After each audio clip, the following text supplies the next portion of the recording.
Hello, ladies and gentlemen. Welcome to the Slipstream F1 Championship. We just got done with practice at Bahrain, and we're getting set for a one-lap qualifying where all the drivers are going to be racing at the same time to put down their best lap. My name is Sam Dyer, and with me I've got Anthony. Anthony, Bahrain's going to be a little different from where we were at last week in Australia. How are you feeling about watching these guys race here tonight? Well, they definitely had, as far as track types goes, yeah, they're vastly different. This track, as opposed to last weekend, is much hotter. It's much faster, a lot wider than the last track. We remember Albert Park is a street circuit. This one is a permanent circuit, and it's in the middle of the desert in Bahrain. It's going to be hot. It's going to be slick. Speeds are going to be much faster. There's more room to run around. And as we've seen in practice so far, people are using every bit of the racetrack they can in order to get an advantage. And I think tonight's going to be a high impact race all the way to the end.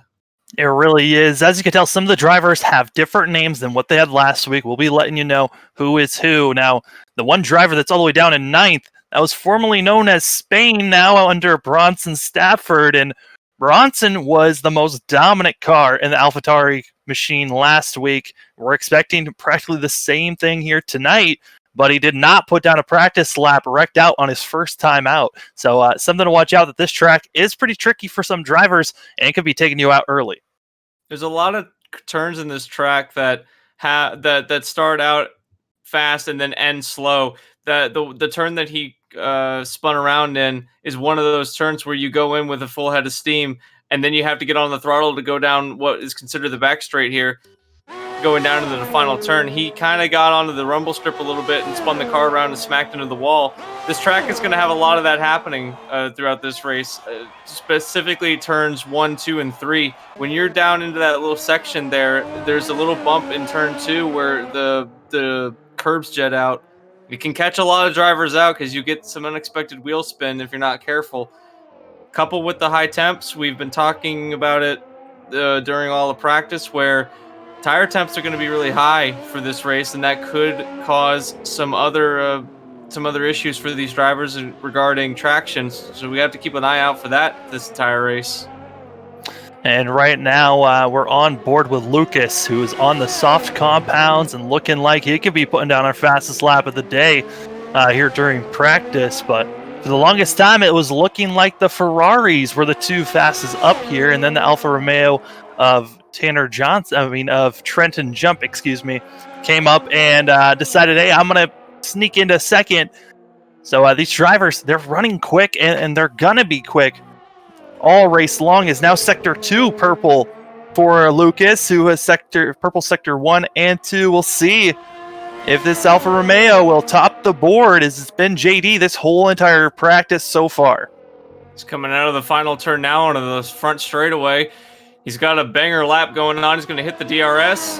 Let's see what kind of time he gets. Is he going to be up there? Oh, you bested into 5th, which is a really good time considering that the top 5 are separated by only 1 second from each other. This is going to be a very competitive race if these times hold up going into qualifying and the race.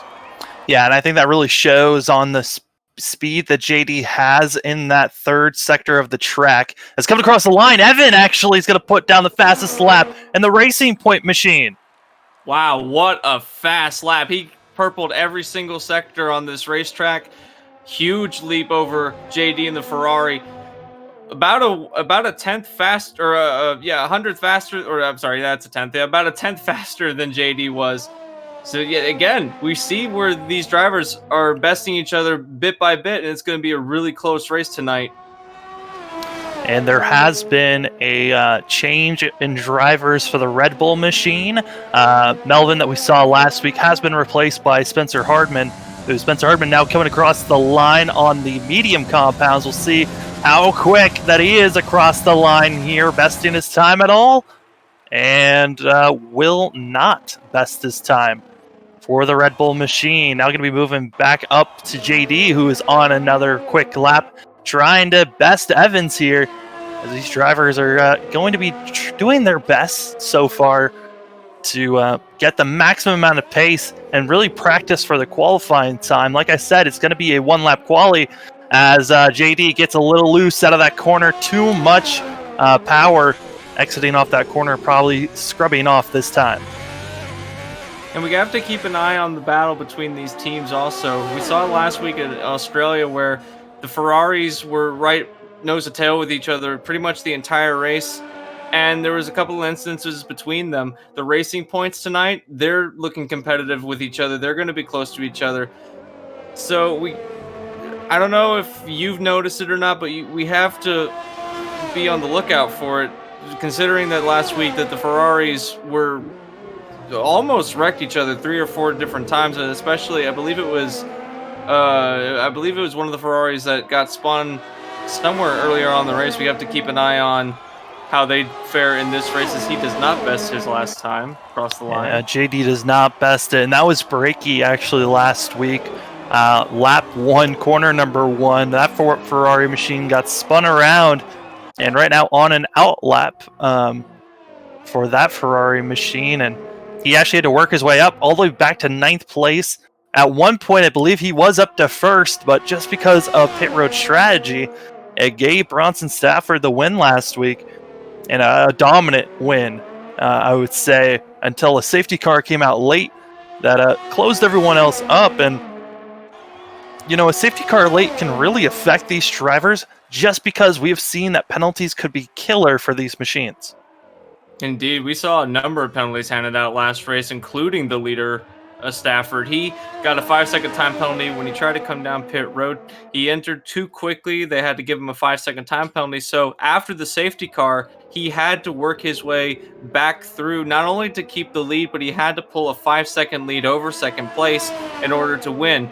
And he did do that. He pulled about a 13-second lead, which was a fantastic drive considering the circumstances he was under. We also saw that one of the Ferraris, I believe it was it was Breaky, who had a time penalty. Also, the same reason, he smoked it and going onto pit road. So we have to also, do you think these drivers are going to always have that in the back of their minds? Do you think that they're going to be a little bit more careful getting on and off of pit road here, because those penalties were positioned and they were impacting on the overall positions at the end of the race, especially in the case of braking? Yeah, no, for sure these drivers are going to have to keep that in mind of making sure that they don't speed under pit road or any other mistakes that they're going to be having over the racing time. But looks like our time here during practice is up. Most of the drivers are in pit road. There are 3 machines coming across the line. I take that back, only 1. That's going to be Breaky, putting his lap time down in the mediums, and 4th place for himself with a 1:29.072, besting his last time that he put down, but still not bringing him up to our top 3. Not at all. And as he crosses the line, we are about ready. We're about 2 minutes away from going to qualifying. Position here is going to be everything. There's a lot of passing zones, but not as many as we saw in Australia. Australia has a lot of turns that are heavy braking zones. There are some here, notably going down off the back straight. There's actually multiple straights here. This track has got a lot of straights compared to Australia. There's a lot of straight lines. So basically, the cars with the most straight line speed are going to have the advantage here, which the Ferraris did seem to have better straight line speed in Australia. But do you think that they're going to have the advantage here? I would imagine they would have the advantage here. Another thing with, like you said, with all these straights that we have 3 DRS zones down the front stretch, which is our first long stretch, and then we've got the second stretch coming out of turn numbers, I believe that's 3 or 4, and then also in the middle of sector 2, there's another DRS zone that will be utilized for these drivers to make some passes, but you won't be having the DRS for the first about 2 laps. On lap 3, that is when it will be enabled. And, we were joking about this before the broadcast went out, as actually there's a car on an out lap, it looks like. I think this might be a little bit of a glitch that came out as Lucas is out on track. But, Codemaster games have always been notorious of making Bahrain a rain track for some reason, even though it's in the middle of a desert. And usually when the real-life drivers are at Bahrain, it never rains here. So it would be interesting if we see some rain at Bahrain for these drivers. It would be interesting. It would certainly throw some strategy out the windows. We were under third. Well, I would like to say that we were. I don't think we actually were under any threat of rain last week. But going into this race, it certainly would be interesting if all of a sudden the skies opened up and part of the track or even the whole track was just flooded. And that's going to throw a new element that these drivers haven't had to deal with this season yet. And it'll be super fun to watch them try to get around the track under those conditions. Yeah, with the rain, there's low visibility. It's extremely hard to see when another driver is at their braking zone. And also, it seems like there's different drivers that just succeed so much more in the rain than they do in the wets. But as practice has come to an end, you can see Evan is going to be given the fastest time of the day with a 128.394, almost a little bit less than a tenth faster than JD in second. Indeed, it's going to be a battle between Racing Point, Ferrari, and Alpha. Those three teams have a full team here today. Haas, Red Bull, and AlphaTauri are only bringing 2 cars, or 1 car each. So it's going to be a team battle. I would imagine, though, that either Racing Point, Ferrari are going to take the constructors' lead at the end of this race. But we still got to get through qualifying. We're talking about the end of this race. We haven't even gotten through qualifying yet. I mean, as we're getting set for constructors, as we're getting ready for qualifying, I should say, the constructor points, AlphaTauri's leading the way with 32 points, Ferrari 27, and Racing Point with 20. So just like you were saying, a shift most likely will happen here unless we see Bronson Stafford do the same thing that he did last week, which was get the fastest lap of the race and win the race. If he gets that done, and we see where the Ferraris finished like they did last week, and Racing Point doesn't finish as well, it really could shift things up for these drivers, as up front, at the moment, it is Brakey leading the way here during our qualifying. Now, Lucas just took a little bit going out on the braking zone. Evan is now in the lead.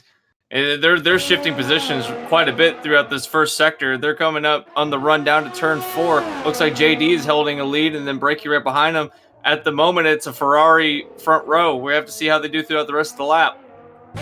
And there's some details that we do want to bring up here, and that is the fact that there's 2 drivers on medium compounds. That is going to be Bronson Stafford and Evan C. All the other drivers are on softs, as Frozen is already wrecked out here early in qualifying. Oh, that's a shame. He had a good run going in practice, and he's going to have to start at the back of the field for this race. But at the front, it's still JD holding strong. And yeah, like you said, there are different tire strategies going on right now, and it's going to be interesting to see what kind of laps he's going to get with those different strategies that they're running. Right now, Bronson Stafford running 4th, and as I say that, he drops down a position, and JD still holding strong in 1st. Trenton up to 1st. And that's coming down to our last corner here. Trenton deciding to jump ahead and leaps back down to 2nd. JD so far running down the front stretch and will take the pole. I take that back. Trenton takes it. Wow, at the end of the lap, it's only a few thousandths of a second quicker than JD was. What a drive by Trenton. That exit off the final corner is what gave Trenton the lead by 5 thousandths of a second, and 99 thousandths of a second goes to Brakey in 3rd. Quick times by all of these drivers, and those are your 3 that we were talking about that will be most likely the cars to watch out for all race long. And then you got Bronson Stafford, Lucas, Evan, Caleb Smith, Spencer Hardman, and then Frozen in 9th place, who did not finish a lap time. So I think we're going to see exactly like we saw last week, where it was about a 3 to 4 car battle up front. It could be a 5-car battle once we see Evan on those softs, and also with Bronson Stafford on softs. Indeed it is. That was one heck of a drive by Trenton to pull out. That's the closest we've seen one of these go in a long time, and it gets me excited for the rest of the race. As you said, it's going to be a battle between those. It's going to be a close battle, if anything else. We have a full Grand Prix to go tonight. It's going to be the full-length race. Well, Sam, what do you think we're going to see out of this race? Do you think we're going to see a mix of strategies? Do you think we're going to see people try to gain advantage on pit road? We were talking about the one-stop strategy from last week, how one driver was trying to do it. but then the safety car came out and it threw that strategy out the window. Do you think that some of these drivers are going to go for that, considering that we saw a lot of the drivers practicing on hard tires throughout the entirety of practice? Some of them might be inclined to try and do that to gain an advantage. Yeah, I think based off the drivers that did practice and try out the hards, I think it was mainly a test of, hey, how off am I on pace compared to the soft tires? And I think it's a really good shot for a lot of these machines to go out there and put on a show. One stopper, I think it might be too far for these machines. I'm looking for a 2, maybe even a 3 stop for some of these drivers. But we'll have to wait and see as we're 10 seconds away from the start of the session to begin. And then we'll be doing our formation lap and then getting underway here tonight for the Slipstream F1 Championship. We'll have to wait and see. Does Ferrari get their first win of the season? Or will someone else come out and steal the show? And right now, here they come. I wouldn't count Bronson out yet, though. We didn't see much of him in practice. But he was our winner from last week. He's currently the Drivers' Championship leader. I would not count him out yet. Absolutely not. No, he's consistently fast. I think that he's going to be a threat when this race gets into the long runs, and I think we already have a driver out of the race. That is Spencer Hardman, who is disqualified. I believe that's because he made contact with another machine. We'll see if he is able to still take off at the start. But that would be an awful day for Red Bull, I should say. And Spencer Hardman was not even able to get to the start of the race as they were under formation lap. I was hearing something happen. Well, it looked like there was some contact made in the back while they were coming around, as the drivers are coming around the Sector 2 long stretch, where this is our third DRS zone for the drivers, and also where the old starting line used to be. I was hearing on the radio, it sounded like he's saying it just wouldn't go. I'm hearing in-game chat right now, and they're discussing it at the moment. It said the car wouldn't leave the start box.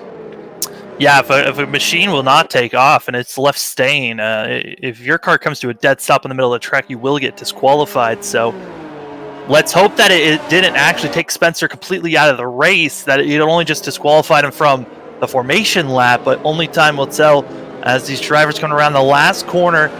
And Anthony, I will let you take the rest of the way from here until we get going. We are lining up for the start of the Bahrain Grand Prix, a 15-turn circuit here in the Middle East. And we're getting ready for the running full-length race here tonight for the Bahrain Grand Prix. As I said, the drivers lining up in their start box, getting ready to go. We're going to look for the lights. 5 lights out, and we're ready to go racing as we look for the lights. The lights are out and away we go. There we go. It looks like the JD got a heck of a run out of the start box. He's going to take the lead going down into turn 1. It looks like it's going to be JD trying to defend that inside line. His teammate right next to him is going to be right with him. As they go through the second and third turn, it looks like it's actually going to be Brakey with the lead. Here comes Trenton at the inside. He's going to take the position away from JD as they go down into turn 4. Great start from Brakey. He's going to take the lead.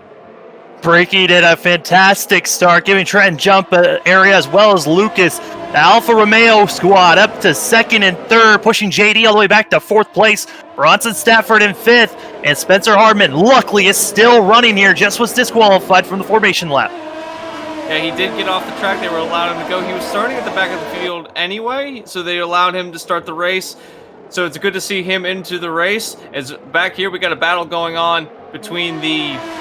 Actually, it looked like there was a battle, but everyone's kind of stretching out into their own race. The racing points are right next to each other. They're racing hard. Here comes down. Looks like Caleb's going to go for a pass on Evan into the sweeping turn, and it looks like he's going to take the position away from Evan Caleb up to the 6th position. And also that was giving space for Frozen to possibly get under Evan, but did not do so. As you can look here, it's looking like it's either going to be a 2 or a 3 stop for some of these drivers, as we're seeing some of our biggest movers so far. Brakey up 2, Lucas is up 2. Our biggest loser right now is JD, who went down 2 positions, leading the first lap. Goes to Brakey. Indeed it is, and we have a battle going to turn 1 between Lucas and JD. JD took the position. He has the raw power going down the front stretch. Now they're battling each other into turn 1, 2, and 3. Looks like that JD's going to get the jump on Lucas, and he's going to pull away going into turn 4. Is going to take off, and JD, you know, he wants to get back up there as he's trying to get back up to second place. These drivers are running all over the place. Their telemetry is going a little wonky at the moment, but leading the way right now is Brakey. Caleb Smith fell back to 8th place. I don't know what happened to him, but that Racing Point does not seem to be as fast as it was in practice. He's fallen back to 8th position. He spins around again. I was just moving away from him to go talk about Spencer, and then he spun around coming out of, I believe, which part of the track are they on? They're in turn number 8. That turn's going to take a lot of drivers out this race. It's one of the ones that kind of dipped down and then rises again. Well, it also looked like he might have overheated some of his tires that put some pressure on, and with tires being so heated, it's so easy to spin it out once you get onto the pedal just a little bit too quick. Indeed it is. Our track temp shouldn't be that hot. We are racing at night to keep tire temps down, but again, it's going to take some of these drivers out. As we saw our first victim of the spin, Caleb Smith, up at the front. It's still Brakey pulling out about a 1 second advantage, and he goes purple for the first time tonight. And he does. He has a 1.3 second advantage over Trenton Jump in the second position. JD, his teammate, running back here in the 3rd position. That's your podium as it stands right now, lap 3 of 57. Well, that was a chaotic start.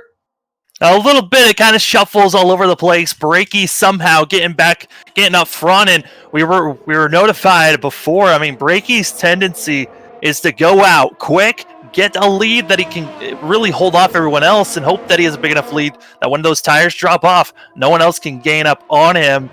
And this is kind of a tendency that we've seen Brakey have. I've also seen him have in iRacing when he races there, as he just likes to just go as hard as he can, get as much that he can gain on fresh tires, and then just hope that it's enough later on in a run. That being said, it seems like the Trenton is definitely faster in the middle sector as we're going down, running into turn 11. It seems like the Trenton it seems like the Brakey's better in the beginning of the 1st sector and the end of the 3rd sector. And Trenton seems to have the advantage throughout the middle of the circuit. So that's something that the Brakey's going to have to think about the entire race, is where is the other drivers better at than you are? And so far he's pulled back in within 1 second, and if DRS is enabled, he's going to have it going down the front straightaway. And he will be close enough at the moment to get DRS. Also, something else to look out for is his ERS, as on my telemetry, it looked like he actually ran out during that run and overused his overtake button. Indeed, he did. There's a lot of drivers with some major strategies going on here. There's some defensive strategy at the back of the field. I saw that there was the AlphaTauri of Bronson going down almost to the pit wall, trying to break the wake of somebody else, and he's moved up to himself into the 4th position. He was 5th. He took the position away from Lucas, and now the Racing Point of Evan C. is hunting down Lucas for the 5th position. And looking back at this battle that was for the lead, it is now over a second. So Trenton Jump does not have the DRS anymore because he's just not close enough. He has to be within a second of the driver in front of him. That's for all the machines, as everyone now has at least a second gap lead, it looks like. As Trenton Jump, he just missed the marker to getting the DRS. So close. The DRS is going to be a big factor tonight. Like I said, there's a lot of straightaways, and the DRS zones here as opposed to Australia. Australia had a double DRS zone where you got on the front straightaway, and then the next straightaway following, that same driver had it. And we got a Ferrari around. I believe that's JD. He's around. JD around, dropping back from 3rd all the way down to 7th, now 8th, as he loses the position to Spencer Hardman. Harrison. Oh my goodness. Artisan's able to get by. JD, I cannot believe, spinning out early. And once again, early woes for the Ferrari. We saw this last week with Brakey, and now JD is having some issues this time around. spun in a very similar way that Caleb Smith did at the beginning of the race. This track is going to eat up these drivers. It's a really difficult circuit. There's not as much grip as they have at Australia.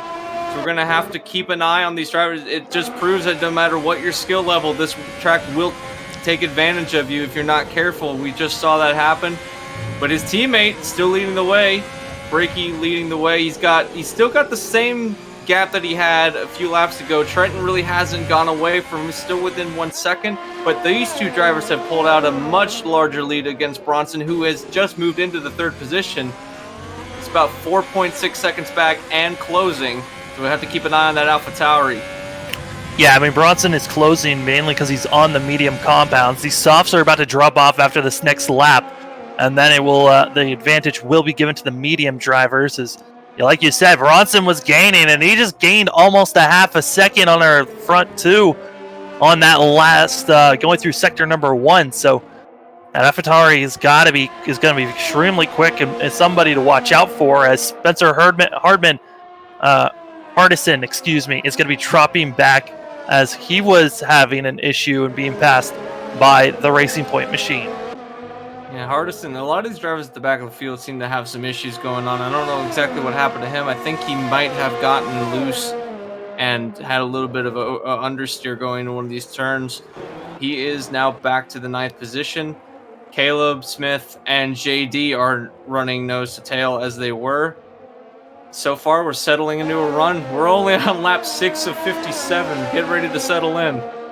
Yeah, it's going to be, if we see these drivers get split up, it's going to be an interesting one to watch. But Evan D able to utilize the DRS to get right onto the gearbox of Lucas, and Lucas now has a mirror of Racing Point behind him, as Evan is ready to make a striking point at any moment here, as he's probably setting up for that corner number 8 into 9.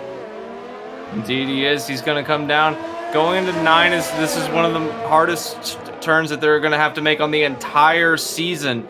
It's a downhill that slowly tightens up as it goes in. A really hard spot, especially if you're trying to not lock the brakes up, and that's one of these things that these drivers are going to have to pay attention to. He had the DRS going to turn 11, had nothing to do with it. Now they're going to be chasing Lucas up the hill, and as they come into this last straight, the DRS detection zone is at the end of this straight. He's well within range. I believe he's going to take the lead or take this position going into turn 1. Yeah, most likely, as he is sticking right on the gearbox of Lucas, and Lucas really has no way to defend this Racing Point machine and decides to dip it into pits. Well, that's one way to defend. I mean, it's the strategy call to be made here right now, as since we have multiple full teams, you have to have a strategy with your teammate to figure out when you're going to be pitting. Hey, I'll pit this lap, you pit the next one, so that no one is stacking up into pit road. And out there, Alfa Romeo going to be making their first pit stop here today, and Lucas to the mediums. You should be able to take those tires a lot longer than the softs. Not a whole lot of drivers seem to have a lot of confidence in the soft tires during practice, and very few of the teams actually ran them.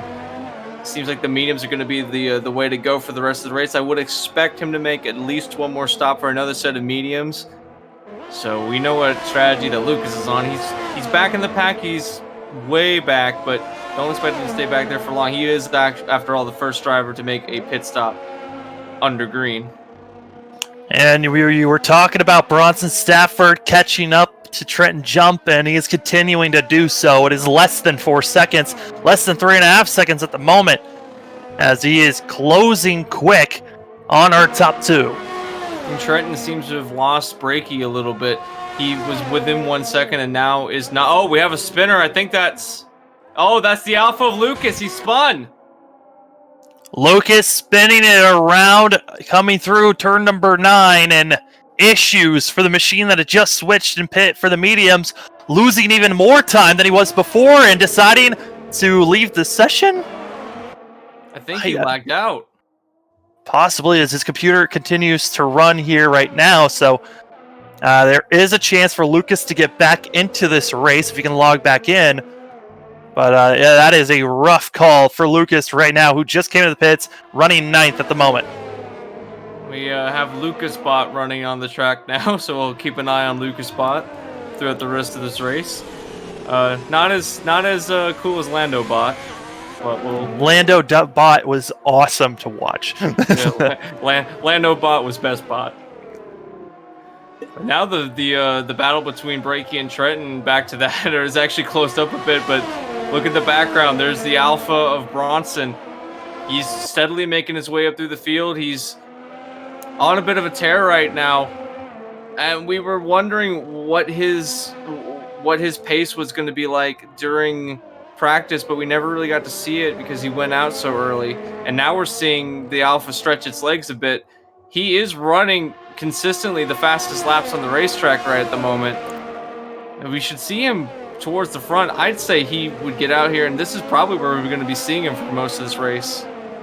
Yeah, really setting it up, and the strategy that Bronson is on, he honestly could go mediums for until about a lap 14 to 15, and then pit for softs all the way to the end, or he could even go medium, and finish off with a soft.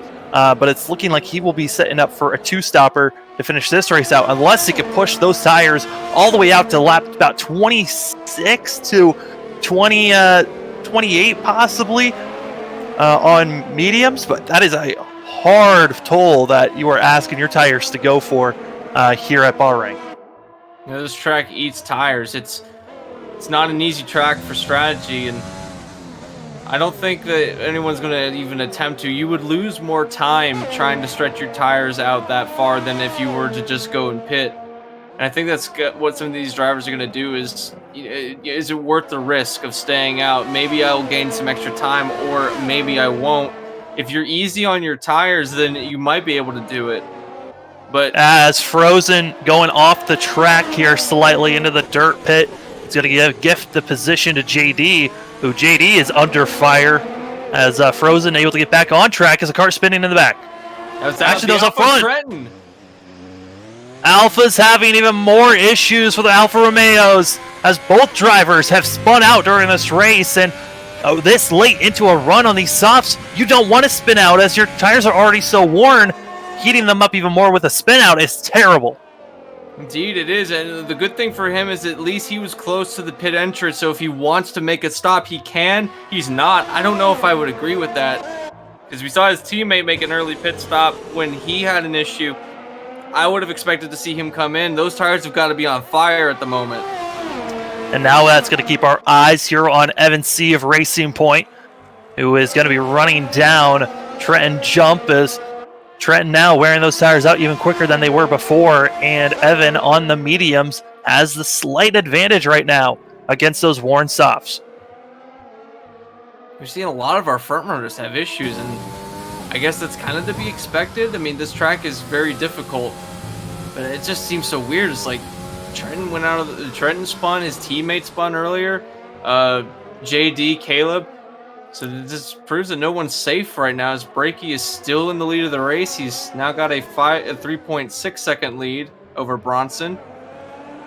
Yeah, but I mean, I was looking at Trenton, and it was captured on screen. He has been taking a lot of these corners, extremely aggressive off the exit and almost spinning it out multiple times. So it was bound to happen with the wear and tear that was happening to these tires. And Trenton Jump, another victim of this course, spinning out machines. But luckily, he did not completely wreck that machine out of here, as he is still running at least up in third for now, as Evan is gaining closer and closer, almost less than a second at this point. Indeed so, and we're going to see some fire coming up from Evan C. He's got to be wanting that position. He is within DRS range. Well, he was for a second. He is catching up to the Alpha of Trenton. These Racing Points have proven to be fast. It's just that they've run into some bad luck. Evan got caught up in the stack up in the first three turns at the beginning of the race, and he's been comfortably running in the fourth position. He's not really he's 8.5 seconds ahead of JD. He's running down Trenton Jump for the third position, kind of in his own little world right now. And I don't know if I don't think he's pushing. I think he's trying to conserve these tires, because he might be thinking the long run you can conserve these tires and go much further. as is Bronson, I think, who's also on that same strategy, but running his own race, it might pay out for him in the end. Yeah, speaking of Bronson, he has now cut that difference. At one point, we documented it after he got up to second, back to about 4 seconds. It's now less than 3 seconds, as it's now 2.7 second difference between first and second, and it's dwindling quickly every lap that goes by. Yeah, he's got a fast car. The Alphas, both Alphas last week had a lot of speed, and it's carried over to this race as he's on a tear. He's, like you said, 2.6 seconds behind.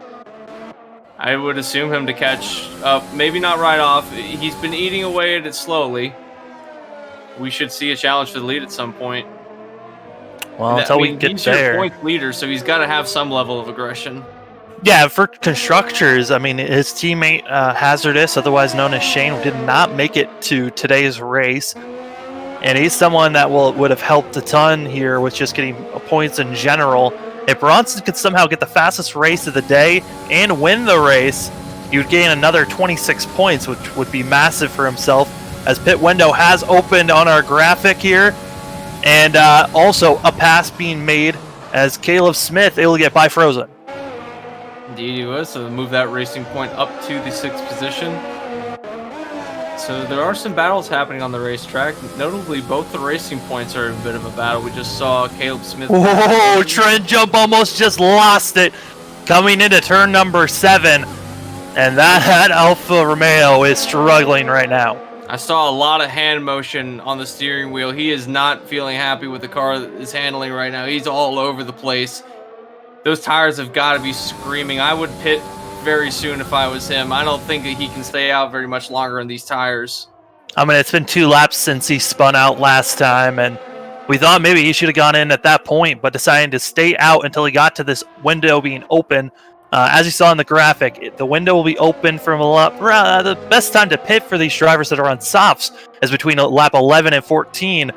And that window is open for these drivers, and expecting to see our leader possibly come in, as here comes Bronson Stafford taking the lead as Brakey into the pits. So we should see him go onto the medium compound as he gets to start. No, he's going on another set of softs. Another set of softs, as well as Trent Jump into the pits, and he'll be switching to, as he's slowly coming into the pits now, he'll be switching to the softs as well. Oh, that's some interesting strategy. That's something I didn't actually think about. Maybe they're going to go soft, medium. Finishing this race off either on the mediums or on the hards, possibly, as these drivers could push it to the halfway marker and then try out the mediums to finish this off. Moving up, though, with these pit stops, those were all the battles that were getting close to one another. And now we're kind of in that lull period of when will we see the rest of the softs come into the pits, and how far can the mediums push their tires? Indeed so, and Brakey had such an immense lead over most of the field that he still came out in the 4th position. His teammate, JD, running in 3rd at the moment, hasn't even made a stop yet. That's just how big his lead was. So we're gonna have, he's one of those soft drivers, so we're gonna see him coming into the pits very soon. I would imagine. After all, he had that spun earlier in the race, so you gotta imagine his tires are probably worn more than some of these other drivers have.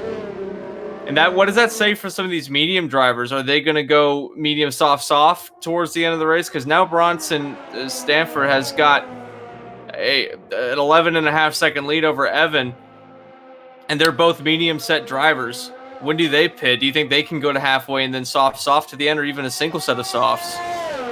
Well, I mean, if we can somehow see Bronson go all the way to about lap 25-ish on these mediums, or even lap 20, he could go soft and finish this race off, going about 10 laps each time.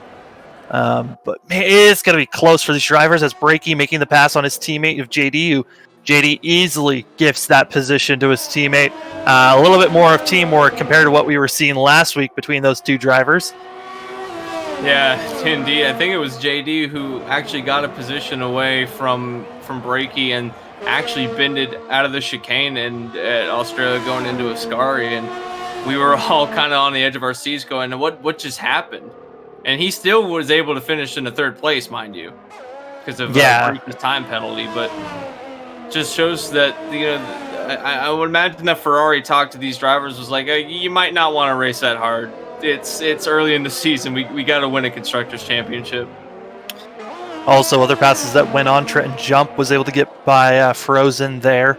Frozen in the Haas, he has not pitted either, and it's just been looking like it's a struggle for that machine to be out there on track, as he's been going off course multiple times here. I will say, from based off of last week to this week, I'm very impressed with the fact that we have not seen any penalties of warnings being utilized, or 3-second penalties for over or having too many warnings. Trenton Jump got on the curbs going out of turn 11, and he almost bended into the wall again, but he is on the charge. He's actually catching up to Caleb Smith. We should see these two battle pretty soon, and Brakey with a fast lap of the race, 131.8. And Brakey's going to continue that, trying to run the fastest lap possible. Never mind, Trenton Jump with a fast lap. And that was even with the lap where you thought maybe he was about to spin out because he overused a little bit of curbage there, as he's going to easily get by Caleb Smith, who still needs to pit at least a couple of times here.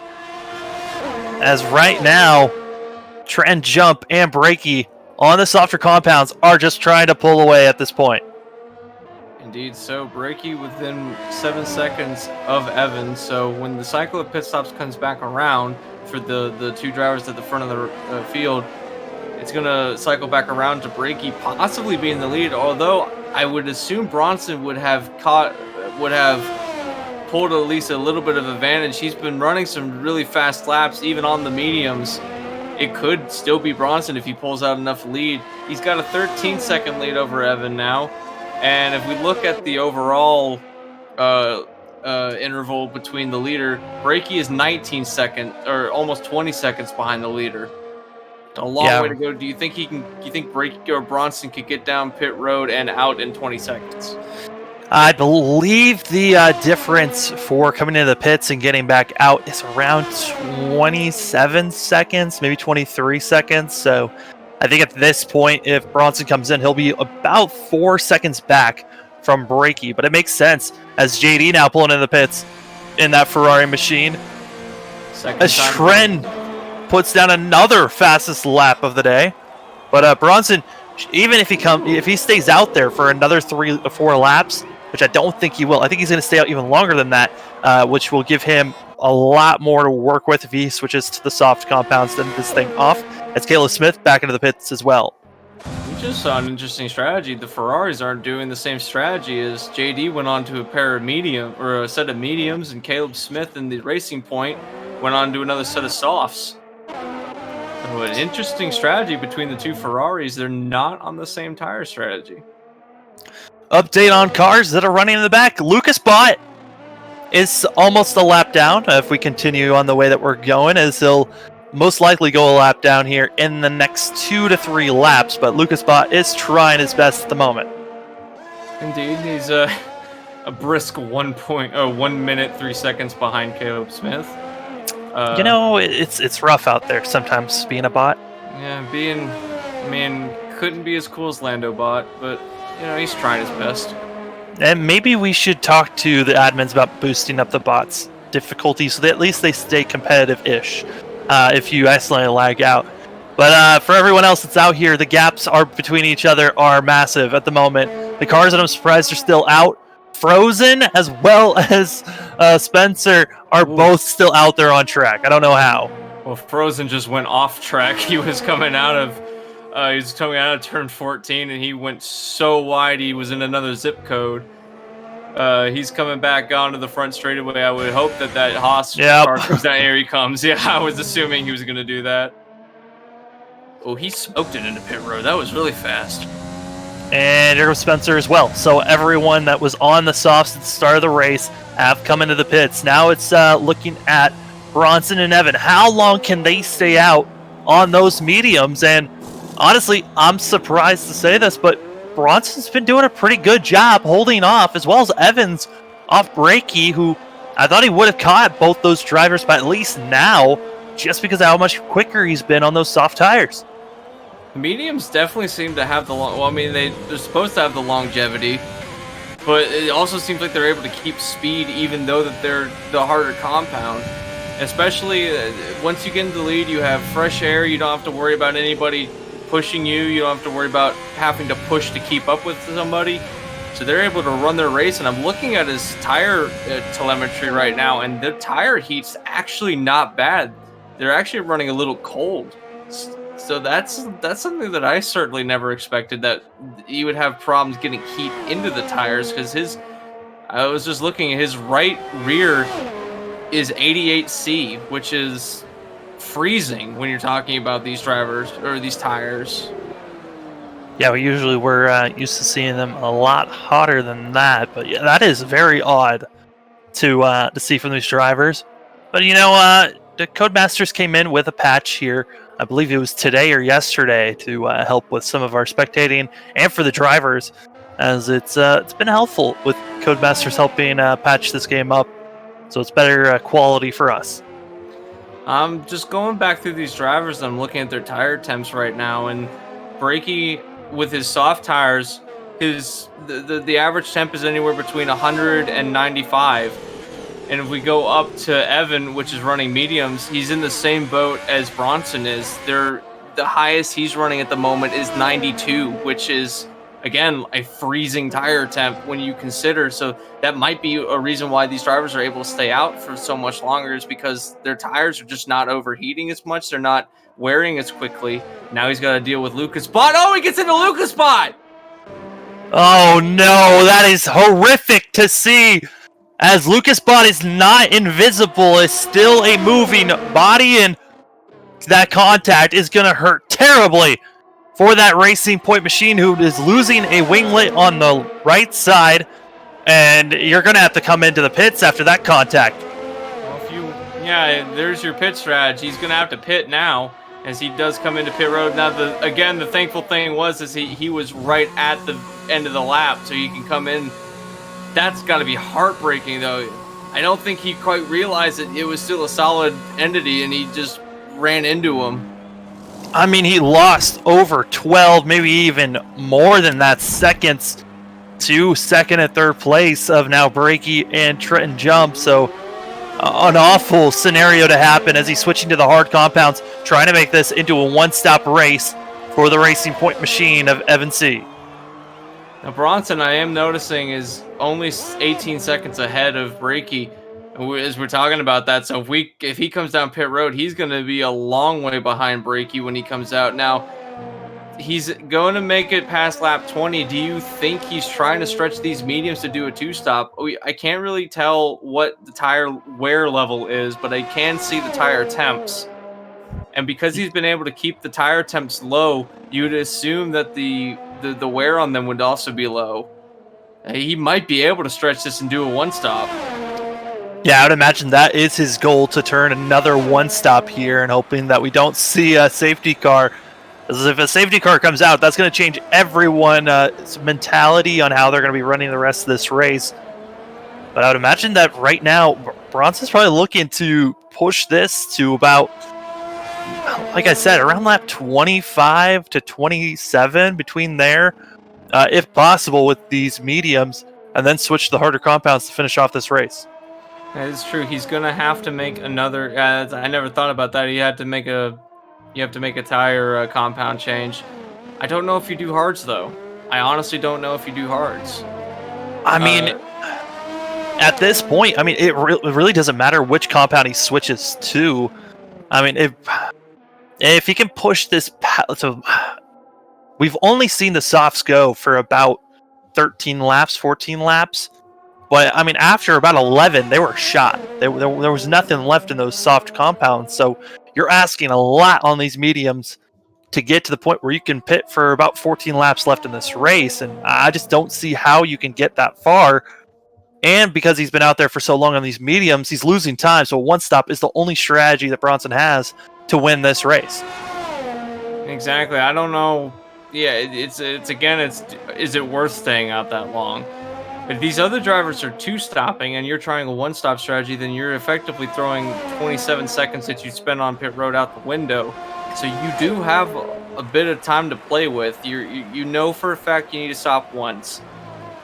if you forego that second stop, then can you stay at competitive lap times to stay 27 seconds ahead of whoever you're running against? And that's something that I think Bronson might be thinking about, is like, can I effectively pull a 27-second lead and then stay there and still run competitively?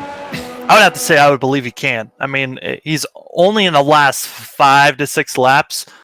Brakey has been able to since Brakey's been on these tires, he's only been able to gain 2.5 seconds on Bronson Stafford, who's been on the older mediums, and I'm pretty sure been past the best point of these tires. So right now, Brakey trying to gain as much time as possible at this moment, as Bronson trying to make sure that he's only on those hards for a certain amount of time, and it's not for more than half of the race.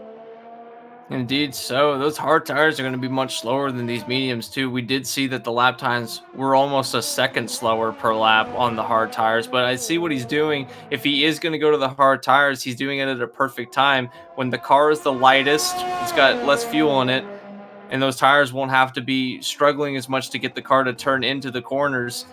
He's going to have it's a beautiful strategy if you ask me, and it always baffled me when I was racing and I would see drivers starting out on hard tires. It's kind of counterintuitive, because you're putting the tires with the least grip on a full car, which I don't know why you would ever try to do that. I mean, you also start, if you do that, then you have the most grip with the lightest machine, and you can drive the fastest at the end, putting down those fastest lap times. And, you know, it's just little mini strategy calls that you have to think about of what you're going to be doing. And right now it's working out for the AlphaTauri, who won last week. Bronson Stafford, formerly known as Spain, last week at Australia. And now everyone has switched their names to their actual names, or just simplifying their names, so it's a little bit easier for us to track the drivers. It's one of this league has been so much fun to prepare for, just because we know it's a full-length race. We're not even at the halfway marker, and there's already so many strategy moments that we're just not sure are going to work out or could work out, because there's so much time left in this race. As we've already seen early, a ton of cars spinning out from cars up front, cars in the back. We can still see some of our front runners spin out here just by setting up these little different strategies with tires. Indeed, Spencer Hardison. I just looked, speaking of that, he's still running on the track. He's on the front straightaway, but Bronson is going to come up and catch him pretty soon, and he's going to get some DRS off of him, at least for a couple straights, or at least one straight. That could help him stay in front of Brakey, which Brakey is closing in the gap anywhere between 3 to 5 tenths a lap. And given the amount of laps we have left and the fact that he still has to make one more pit stop, and that's the thing, like, Brakey's already made his pit stop, which is something that I caught myself after I said it, is that Brakey only has one more pit stop. We got a car around. We have a Ferrari around. Ferrari around. It's JD once again. Oh, that's a shame. And this is in the same part of the track where he went around the last time. It's coming out of turn 11, going up the hill. And that's going to catch a lot of drivers out, because you have to try and be full throttle through there, but sometimes you get it wrong and hit the curb, and there you go, you're gone. And JD, just like that, losing 5th position to Evan, and now you've got Racing Point 4th and 5th, and Ferrari now 2nd and 6th, which, looking at how many points you'll be gaining, I think right at the moment, Ferrari would be gaining the most, and possibly will be solidifying 2nd place. But our leader right now of Bronson Stafford, based off where everyone's running at the moment, would keep AlphaTauri in the lead for constructors. We need to talk about someone else that he's in 3rd place, and you wouldn't have thought he would be a few laps ago, and that's Trenton Jump. He had that spin earlier, and he's back in 3rd place. Back in 3rd place, 8.5 seconds back from Brakey, so asking for a lot. You can even see there he's running quite low on ERS, trying to maximize it the most that he can here at the track. And that's what all drivers are trying to do every single lap, maximize their ERS for at least a couple of laps, try to gain on the driver in front of you, and then save up for a couple of laps as well. as you can lose the ERS on the straightaways by using your overtake button, and then also you can gain ERS by braking into the corners, and that's how you gain the most. And Bahrain has a ton of braking spots. You can gain ERS back very quickly. A lot of long straights into hard turns, and it's an ERS regeneration heaven, basically. This and Monaco will be that. By the way, we are going to Monaco this season. It's going to be race 5 of the season, which that's going to be super fun to watch. One of the Triple Crown events of motorsports. Yeah, I'm trying to remember if I believe there were talks with the admin group about shortening Monaco, just because how long that track is and the potential of the whole entire field being wrecked out. I raced in Slipstream. I think this was back in the Slipstream's early days, and we did Monaco once, and we tried it on the most realistic damage that we could, and I almost came out with a top 3 finish. I was probably the slowest car out there, but because everyone else wrecked out, I was able to get a pretty good finish at Monaco. But with these drivers, I believe they are lowering the damage so that you aren't taken out on the first lap, because that track is so technical, so tight and narrow that any simple mistake could ruin your day. And that's going to be some practice for another track we're going to later in the year, and that's Singapore. It's similar boat. It's a street circuit. It's tight. Oh, much longer.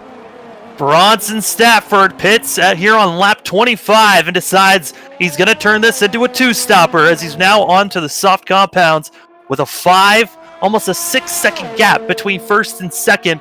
Bronson's going to have to try to run down Brakey here, while Brakey is on old softs that could easily be ran down. I didn't think that he was going to be able to do hard tires. He would be losing too much time if he were going to do that. So now it's just who can hot lap the fastest. And he's going to have these fresh softs as opposed to Brakey's 11-lap old softs. I would assume Brakey would be coming down pit road sometime, as well as Trenton, because they're both 11 laps on those tires.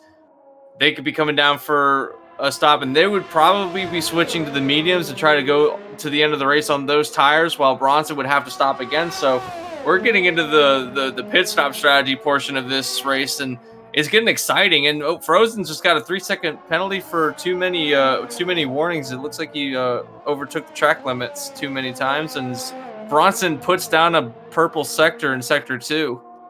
Sector 2 purple coming down to our final corner, and right now is almost made it less than 5 seconds that he does going through the final corner of the race.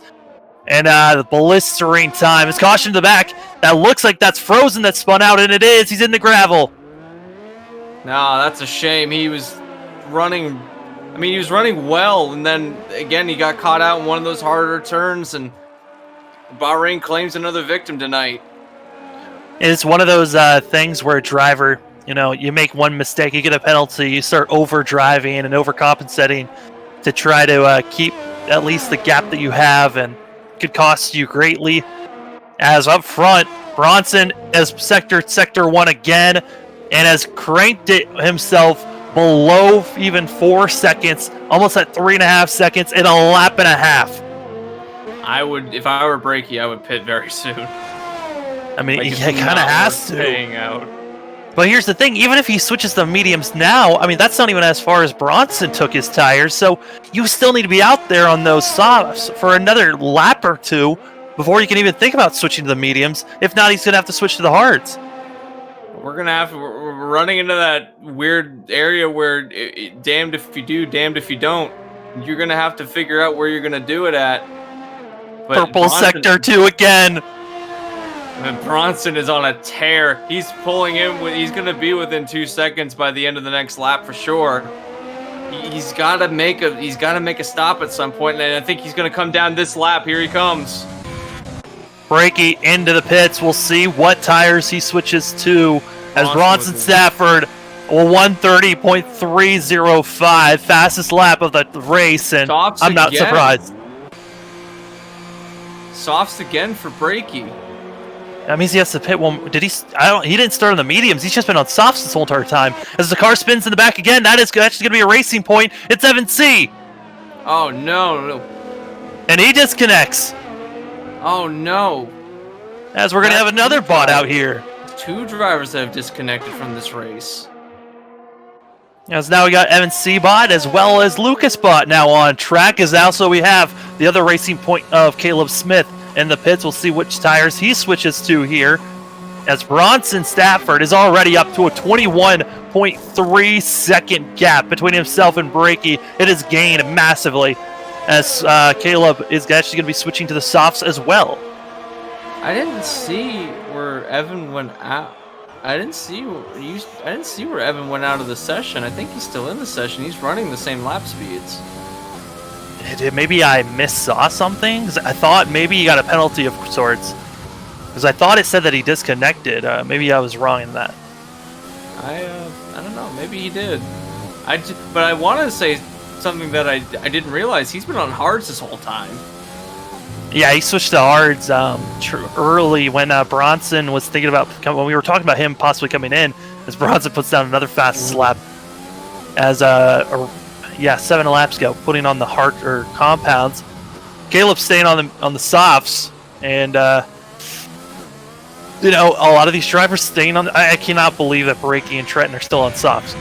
That is just wild to me. Well, I'm not crazy. Brakey hasn't been on any other compound yet, has he? No, and I don't believe Trent has either.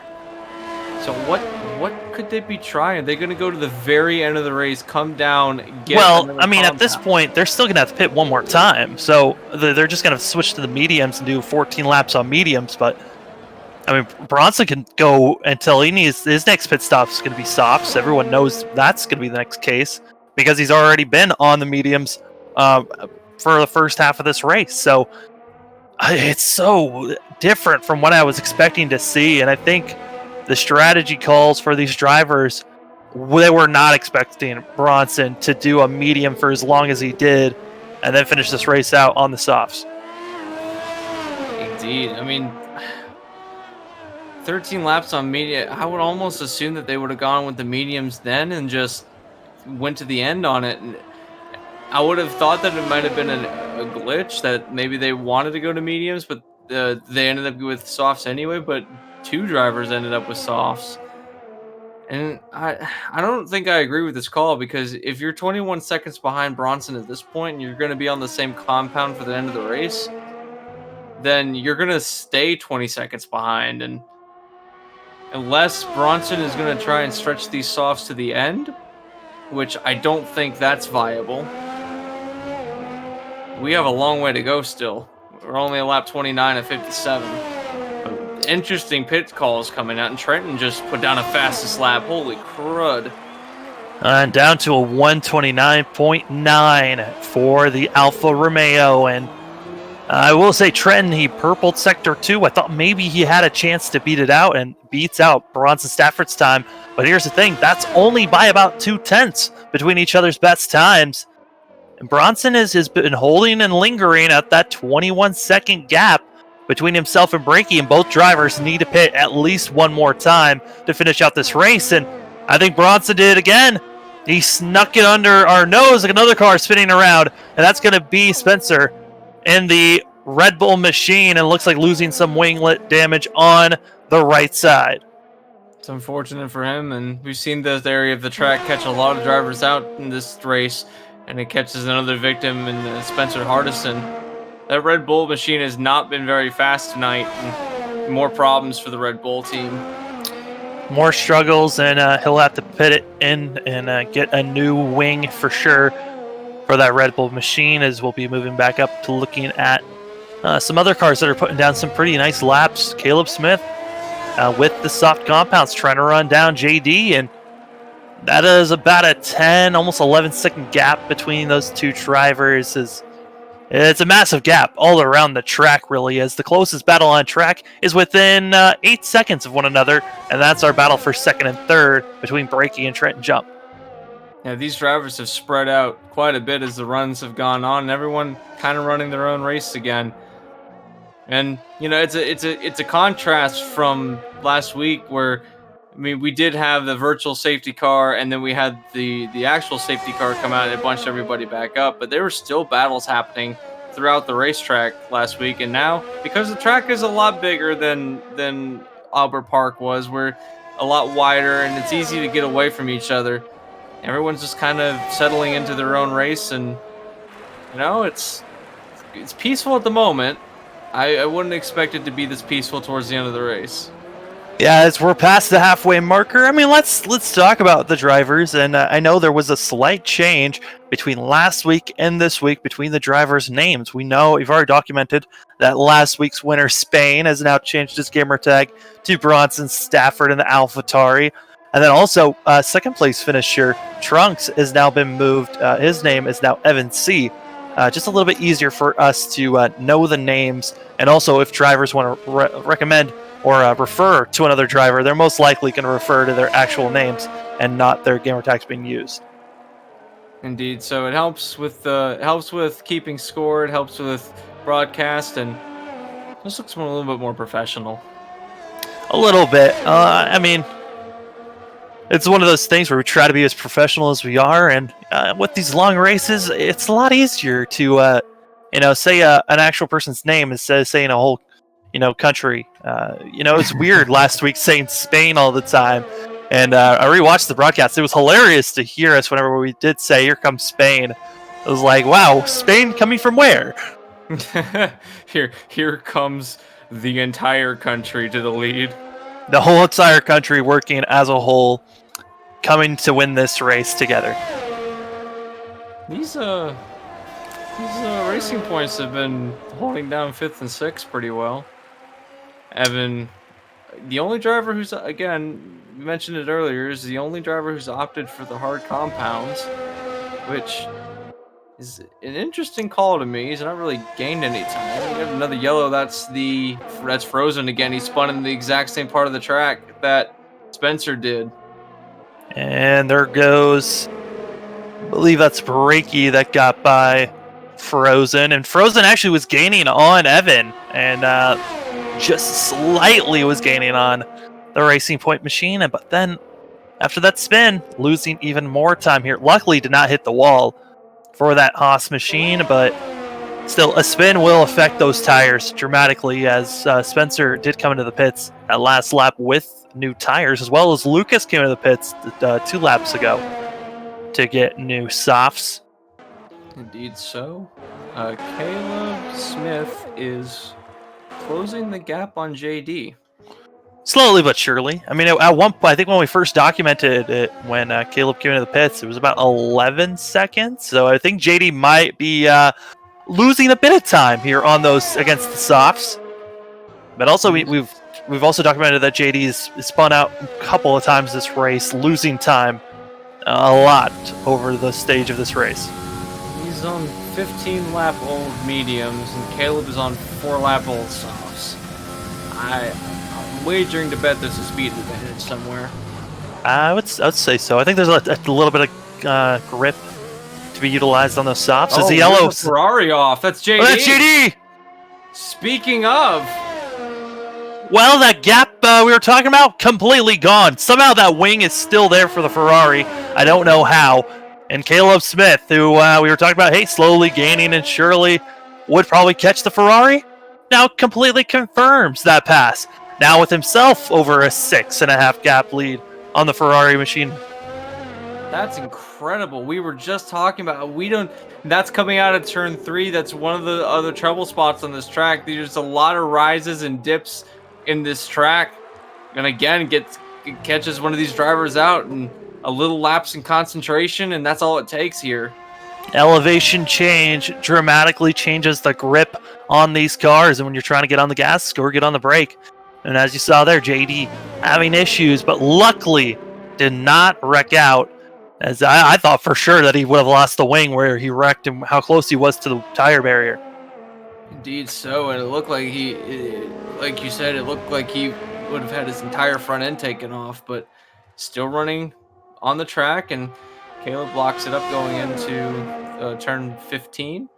But he is 35.5 seconds behind Trenton, who is 7.8 seconds behind Breaky, who is a staggering 20.8 seconds behind Bronson, and all these drivers have to make at least one more stop to this race. I don't want to say it's over yet, but it's looking really good for the AlphaTauri team and Bronson Stafford. You know, we were talking about that last week, I think around a similar time, when we were starting to see that Bronson was out to a massive lead. And you know what brought us out even closer, made it things a little bit more dramatic? A safety car, who I thought we might have gotten here with JD wrecking out, but luckily that Ferrari is still here. But the potential is still there for someone else to wreck out and bring out a safety car or even a virtual safety car for these drivers.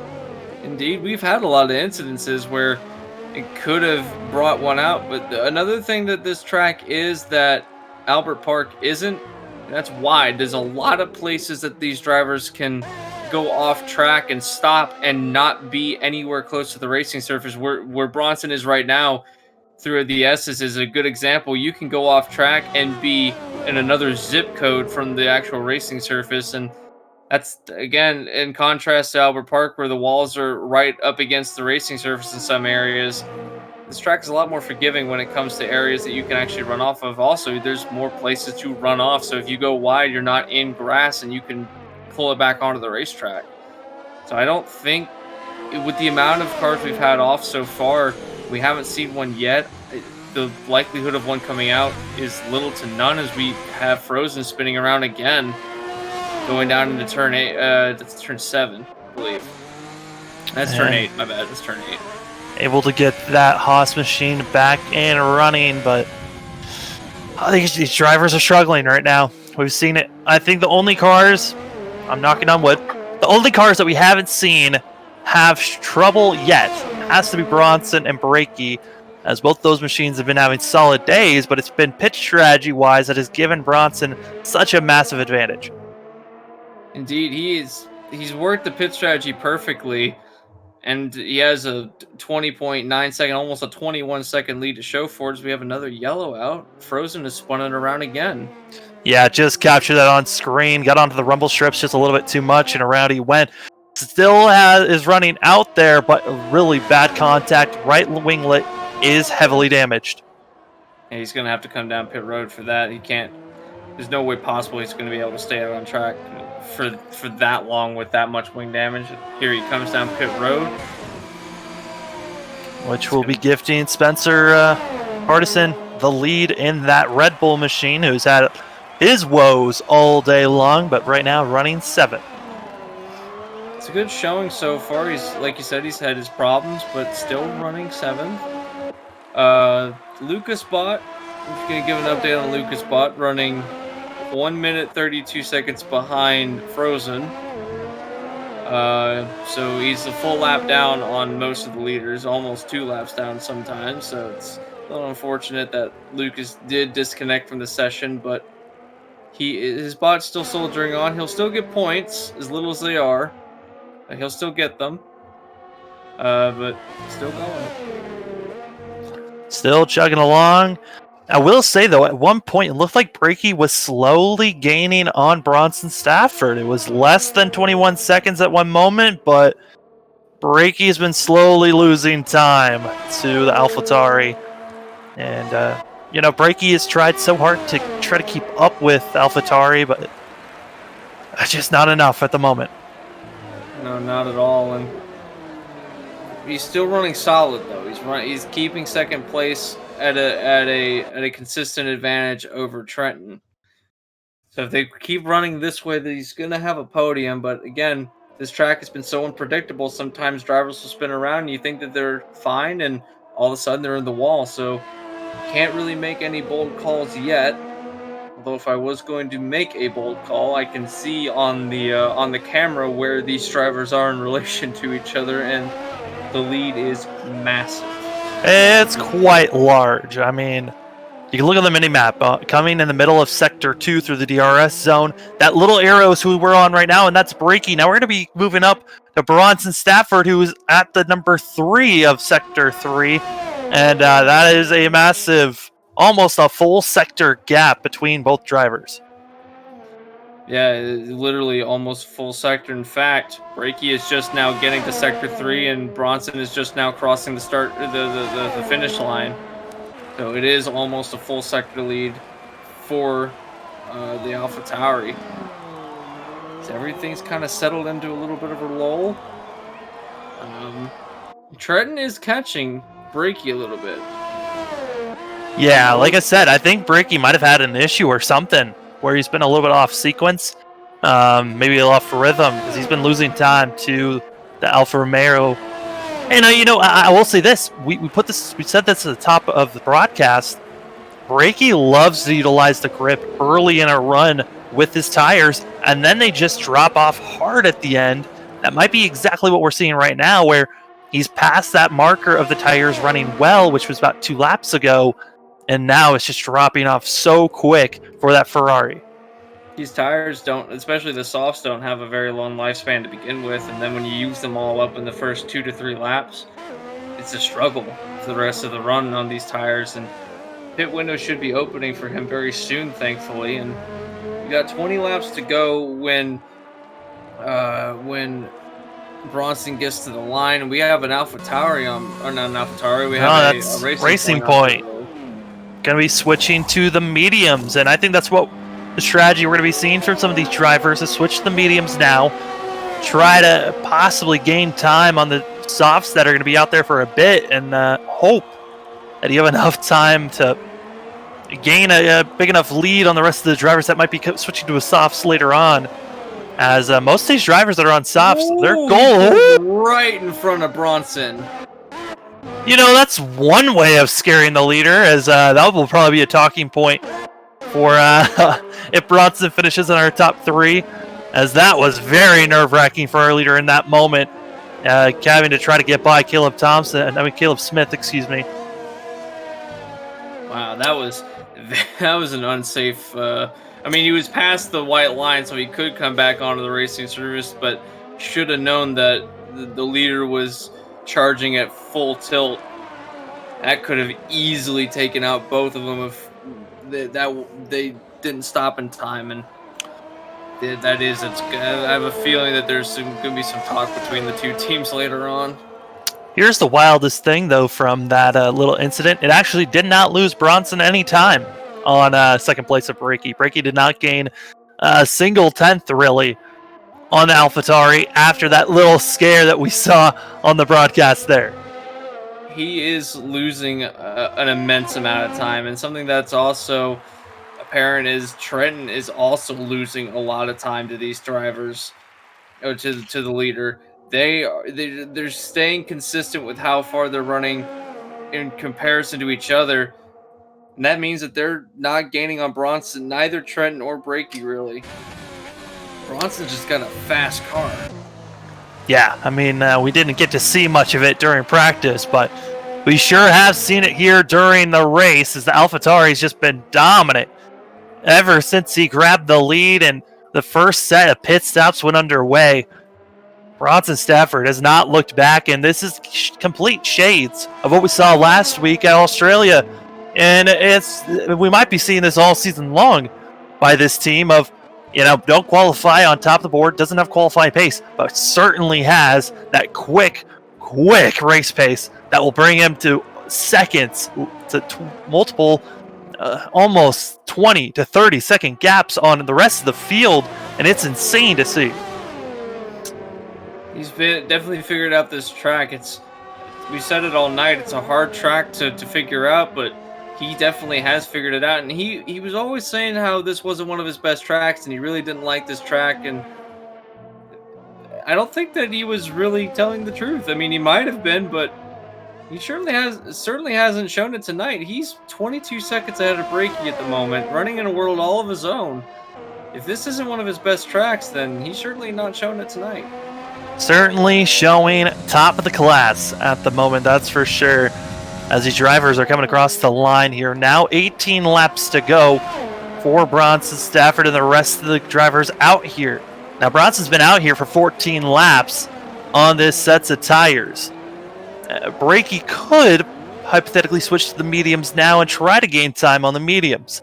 But it looks like everyone trying to stretch these tires out for at least another 3 laps or so. Maybe it's even just 2 laps, and then think about pitting. So you're splitting these, since your last pit stop to the end, splitting it in half. Indeed so, and I just looked on the relative. Bronson's about ready to catch JD in the in the Ferrari, and that's going to put only a total of 3 cars on the lead lap, and that would be your top 3 of Bronson, Brakey, and Trenton. And I think that really just shows the quality that these drivers, not quality, but the struggle, I should say, for these drivers that have been racing from fourth on back, is every single one of them. Even a third place Trent Jump has had an issue here. It's only been our top 2 that have been running almost the cleanest race all race long, but it's pit strategy that has put Bronson Stafford 22 seconds at the moment ahead of everyone else, and still everyone needs to pit. I think even Evan needs to pit, even though he's been out there for 19 laps, I should say, on these harder compounds. I think the biggest shock, though, JD still out on track, 23 laps on these mediums, kind of trying to do the same strategy that we saw Bronson do on the first half of this race. Indeed, but the difference is I don't think he's actually gained any time. I think he's just trying to prolong the amount of time he's on pit road. He's going to lose at least 20 seconds by pitting, and if he can stay out, then that might mean he's going to leapfrog through the field. If he can make these tires go to the end, that's a tall order for Brakey speeding, a 5-second penalty to the Ferrari, and that's going to make the battle for second place even more interesting as Trent Jump now up to second. He is on mediums now, and we saw this last week, people trying to get on to the pit lane and just not judging where the marker is and not getting slowed down enough time. And here we are again, back in the same position we were last week. 2, possibly 3 more laps until we'll be probably seeing these drivers that are on the softer compounds pit and probably switch to the soft again. I believe actually Trent needs to switch to the mediums for the end of this race. He does. He hasn't gone in the medium compound yet. And when he does, that'll put Trenton and Brakey on the same pace. And now it becomes a matter of, can Trenton get within 5 seconds of Brakey? And if he does, then he's leaped his way up into the second place. This works out for Bronson because now he's able to just get into his rhythm and basically control the destiny of this race as he's coming down pit road now. Bronson Stafford into the pits. We'll see what the AlphaTauri is going to be getting as JD also in the pits. They'll be coming out on the softs. As Bronson is in, he's going back to the softs to finish out this race for the final 16 laps. He's going to have a wicked fast cars compared to the ones on mediums. And looking back here to see Trenton, he is just now coming on the front stretch. He's going to come down pit road also, so your top 3 have all come into pit road. And Trenton did not get a penalty. Great news to be seen for the Alfa Romeo squad. And all they need to do now, and he will be putting on the mediums, he has to get in within 5 seconds of Brakey if he wants to steal second away as Brakey blows on by him. It's going to be a tall order here for the Alfa Romeo to get by the Ferrari, or at least get close enough to the Ferrari to steal second away. He's only got, when everything gets cycled out, it looks like he's going to be within 2 seconds, it's going to seem, behind Brakey. So it's very possible. He's just going to have to work for it. And we just saw there on screen, Spencer able to get by Evan C. And I do believe that Evan has been on, he's been botted because he's just been dropping a lot of time and losing speed. And now is down to 7th place on the hard compounds that he is on. But our top 3 new tires, soft, medium, medium. And it's looking like this is Bronson Stafford's race to lose if he doesn't spin out. Indeed so. He can control his own race from here. As mentioned it earlier when he came down pit road, and that was really the last major hurdle he had, is getting on pit road. Even if he did take a time penalty, I don't think it would matter because he's so far ahead of everyone else, and he's just laid down a purple third sector. He's so far ahead of everybody else that even if he did get a time penalty, I don't think it would make much of a difference. 22.5 seconds ahead of Brakey. But yellow in sector 2, that is going to be Frozen again. Frozen, and luckily he spun it in a very wide open area where he was able to save and not lose a wing. But I was just about to, I brought up the fastest lap time, and right now Trent Jump has it with a 129.9, and I do believe that is about to get shattered here by Bronson Stafford with these fresher tires. as Frozen lets our leader get on by and get back on track. Yeah, it was safe re-entry. I was kind of waiting to see him get back on track because I didn't know if he was going to force the issue, but he did wait for the leader, which kudos to him for not getting in anybody's way, and we keep going. And the Red Bull machine of Spencer Hardison into the pits, going to be switching to the medium compounds, and we'll try to run down the Racing Point machine of Evan C. Purple sector again for Sector 2. The AlphaTauri is coming quick. And also looking back for the gap between second and third, it's been staying around the same area of a 6.7 to 6.8. And nothing has been gained by Trenton Jump just yet. Nothing yet. He's actually... it is bouncing between, like you said, 6.87 seconds as Bronson just put in a 128.4. It's the fastest lap we've seen today so far, and if he gets the full points... and Frozen out of here! Wrecks out! Could this be a safety car? We're waiting to see from race control as the machine actually pulled into the pits and looks like he has quit out of the race after coming in. Frozen's day is done. No safety car being called out just yet. I do not believe it will be coming out at all. We still have yellows waved in Sector 1 on the front straight. They haven't gone away. So I wonder what the call is going to be. Well, I saw this on. I had this during my last F1 broadcast on Sunday, where if a car pulls into the pits, disconnects, it will actually bring out of a ghost of that machine, and it will just be pulling out. As right now, that machine actually stopping in Sector 1 and now is gone. All right, so no safety car. That could have been one. There was yellow flags in Sector 1 for a long time. Let's go, Lucas Bott, moving up to 8th place. Hey, I always knew he wasn't going to finish last. Coming in the pit, Evan C. coming in for his final pit stop of the day. And Frozen has left the server as he is frustrated with the way that race has ended for himself. The only car that really we're looking to see make one more pit stop will be Lucas Bott, but we'll wait and see when that Alfa Romeo decides to come into the pits. But that battle that we were talking about for potentially second place, it looks like it's just getting pulled away by Brakey, but I'm nervous to see once we're about 50 laps with about, 5 laps left in this race. Brakey could have used up all of his stuff, and at that point, Trenton Jump could be running down this Ferrari. Other battles that are starting to heat up, actually, is JD on the softer compounds. Has been slowly but surely catching up to Caleb Smith. He's got his teammate between him and the Ferrari. The Racing Point's a lap down, but that means that he's actually, in a way, aiding the Ferrari of JD by giving him DRS in some of these zones. And as he just bypassed him with the DRS going into turn 11, going up the hill, this is going to be a battle for the 4th place position. And it's almost like Australia all over again. We're in the late race. We see 2 drivers that are still within this close to each other, and they're going to try and go for it. And as we're about to see this battle for 4th place heating up, don't look behind you, but here comes the leader of Bronson Stafford as well. Going to be making this battle for 4th a little bit more interesting. Who is going to let the leader go by, or will both of them be racing as hard as they can and possibly blocking, if not accidentally making some contact with our leader?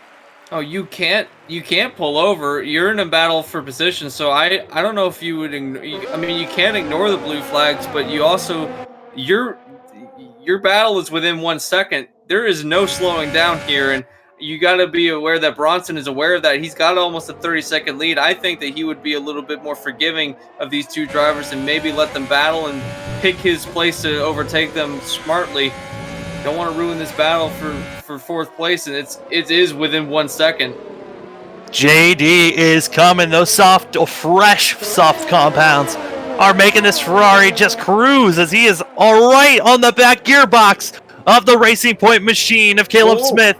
Caleb gets a little loose off the corner, and here comes the Ferrari with DRS running just quick by Racing Point.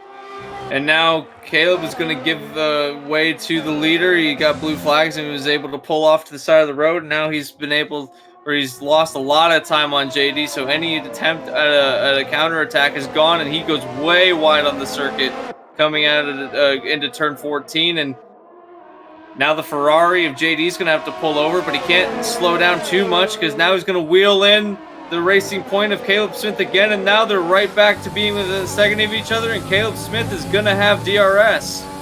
DRS is enabled for the Racing Point machine, as well as the tow that he's getting from the Ferrari down the front stretch. Will he be close enough to the back bumper? I don't think so, but he will still be able to get the, I think he'll still be getting the DRS in this upcoming spot here at a turn number 3. JD's also getting it too because he's within 1 second of the leader Bronson. So both these drivers have DRS. It's getting really close between these two. They haven't left each other. The battle for fifth is on, or for fourth rather, is on. JD with the softer compounds has the advantage here through sector 2, and that's where we're probably going to be seeing him pull away here from Caleb Smith. But Caleb put on a great show in counterattack once we saw JD get passed by our leader. And they said they couldn't ignore the blue flags for that long, and I thought that he was gone, but he had to move over for Bronson, and now JD still got DRS, but so does Caleb, and they haven't gone away from each other yet. They're gonna be stuck behind each other like this for a little bit while longer, I would feel. Re-looking at it now, the gap's too big for Smith. Does no longer has the DRS, and like I said, Sector 2 is where you're going to be seeing the Ferrari pulling away. Now here in Sector 3, looks like JD does actually have DRS there, and we'll see if he's still close enough to get DRS here on the front stretch. He's coming across and does not. On my screen, he does not. Does he have DRS on yours? JD's got DRS. So a little bit of a mix-up on both of our information that we're giving.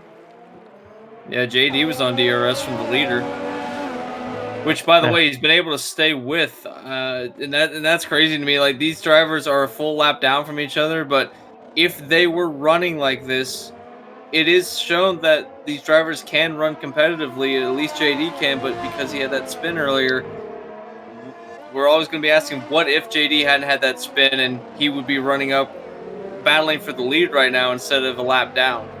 Yeah, it's more of what if JD didn't have multiple spins. Multiple spins. That's why he's so far back, a lap down from our leader, and also the strength of DRS to allow him to stay so close to our leader at the moment. Looking though for the battle that potentially could have been giving Trenton Jump the lead. That gap is almost up to 9 seconds between himself and Breaky, so it's not looking too good for Trenton Jump to be stealing second away, but still a fantastic top 3 run for that Alfa Romeo team. Yeah, Alfa Romeo coming into this race, they had 2 cars. They still have 2 cars. One of them is Lucas Bott, just not doing too well as he's a full lap down behind everybody on the field at this point. But Trenton Jump, even though he had a few moments earlier in the races, rallied back and is now running a very respectable third considering everything that happened. And we've got yellows in turn 1. I think that was just because drivers were slow. Looking on the mini map, nothing really happened. That might have been Spencer Hardison, or I believe that's the only car it could have been. And the Red Bull machine that possibly brought up that yellow in Sector 1, but we'll keep our eyes out for any other instances that come out for this race. But we're getting inching closer and closer to that. If a safety car comes out, this race would be handed over to Bronson Stafford. I don't think they would be able to restart the race in enough time. No, I mean, if we get to at least 3, possibly 4 laps to go when a safety car comes out, I believe that gifts the win to the AlphaTauri. So a lot of these machines, if they are hoping for a safety car to come out, needs to come out now if they want a shot at our leader. Sector 2 caution, as that is a slow machine for the Red Bull that brought out that caution. He's not showing much pace at the moment. He's had a lot of instances off track and now just kind of wheeling around hoping this race ends. A lot of these drivers, I feel, is just hoping that this race ends. It's been a woeful Bahrain Grand Prix for a lot of these drivers. It's been a long one, that's for sure. Bahrain was giving us a lot of action to look forward to in the first half. But ever since we saw Bronson stretch it to his first pit stop, it's kind of been all AlphaTauri from there, as he's got the fastest lap of the race, and just trying to stretch these tires to the end of this thing. Would be running on softs for 15 laps, which will be the longest on softer compounds, but the gap is so massive. He's completely content with pushing these tires to their limit. Oh yeah, and he could slow down considerably. He could lose a second per lap from here on out and still finish first. That's how big his lead is at the moment. And, good drive by him. He's been able to figure out this track. More importantly, he's been able to keep his nose clean. He's been able to consistently run fast lap times. And he hasn't had a lot of problems that a lot of these drivers had. I've noticed his racing line is very consistent throughout the race. He hasn't really gotten into the rumble strips as much as some of these other drivers have. He's taking an easier approach to this race than some of the other drivers, and just an overall solid drive by Bronson in the AlphaTauri. Well, we're here at Bahrain. Last week we were at Australia, but we get to now go to the Dutch Grand Prix next week. That's going to be a fun one to watch for these drivers. Brand new track to Formula One at Zandvoort, recently refurbished to allow FIA Grade 1 quality, and it's going to be fun seeing these drivers go there. I don't think that, unless these drivers have raced another series where they go to Zandvoort and other forms of motorsport, a lot of these drivers might not be too familiar with the circuit. I mean, I've ran a couple of laps there, and that track is wild. It's more of a one-groove course like most of the F1 racetracks, but it is fast. It is very dependent on curbs, and the banking at the track is also as wild to see on how much diversity there is in elevation change. That's something that a lot of these drivers aren't familiar with, is banked corners, and Zandvoort's got almost the entirety of the final sector is banked corners in one way or another, especially the final two turns are, compared to the rest of the tracks we go to, are super banked. It's going to be fun to see these cars with such high downforce take on the high banked corners of Zandvoort, and I'm looking forward to the Dutch Grand Prix. Well, looking at the drivers at the moment, like we've stated most of this race, not a lot of action going on, as they are quite split up for the 8 drivers that are on track racing at the moment. It's crazy to think right now, Bronson Stafford won at the Australian Grand Prix, got the fastest lap, maximum points of 26 gifted to him. Looking like he's going to get the maximum points here today at Bahrain. But what's wild is Bronson almost wasn't racing in this series. About a week before the season started, he was actually supposed to be in the booth, but thankfully, Anthony, you came up here and gave Bronson the opportunity to be out there dominating this series. Well, I mean, I had heard that he said he wanted to race, and I knew that there was a position open, and the opportunity was there, and I was like, you know what, I'll do it. And I'm kind of glad that I did. It's been fun being up in the booth with you, and it's been fun watching these races, and just seeing the level of talent that these drivers have, and getting the ability to call it every week with you. It's really fun, and I'm kind of glad that Bronson's got this opportunity to race, because I'm thoroughly enjoying watching him get around these tracks. It's kind of magical watching him do it. It's more crazy is the fact that we've only, for both the first and second race of this season, we've only had 9 drivers make it in. Total of 18 drivers have signed up for this league, so that means there's still the potential of this field getting bigger and more massive and more competition each and every week. And I'm excited to see where the competition is going to come from for these drivers, as they're going to continue to put on better and better shows each and every week. And we're coming to now, once Bronson crosses the line, 5 laps to go for these drivers, and it's wild to think this race is almost over. Like I said, the first half, close and heavy action. Since then, everyone's been split up just because of how well some of these strategies went, and also keeping your car straight. Yeah, this track has, as we've said earlier, taken out a lot of drivers, as far as, I mean, not taken out as far as, race-ending damage, but just spinning around in turns that are a little bit more technical and tricky if you want to get power down. And we've seen drivers who've been able to do it. We've seen drivers who haven't had so much luck. And the pit strategy from Bronson, which we really have to attribute to his massive lead at the moment, is, he didn't have a massive lead before the first round of stops happened. And now, again, almost pulling a 40-second lead. A lot of that came down to strategy. He's been able to make the medium tires last longer than anybody else on this track. He went almost half the race without changing tires, and everyone else was doing 3 stops. He's only done he's on 3 stops. Everyone else is doing 3 and 4 stops. He's only done a 3 stop and made his tires go the furthest. Only has done 2 stops for Bronson, 3 stops for Brakey. Trent jumped 3, JD 2, Caleb's done 3, and the rest of the field has done 3, as I believe Evan still needs to do 1 more pit stop. Some of our biggest movers, though, this race, biggest one, Bronson Stafford, and if he wins here today, most likely driver of the day, gets the most maximum points he can get today, and just continues on a very dominant season so far. Our biggest loser so far, Lucas, who did disconnect early in this race and has been put on Lucas bot for the most of this race so far. But AlphaTauri, this has to be good for them.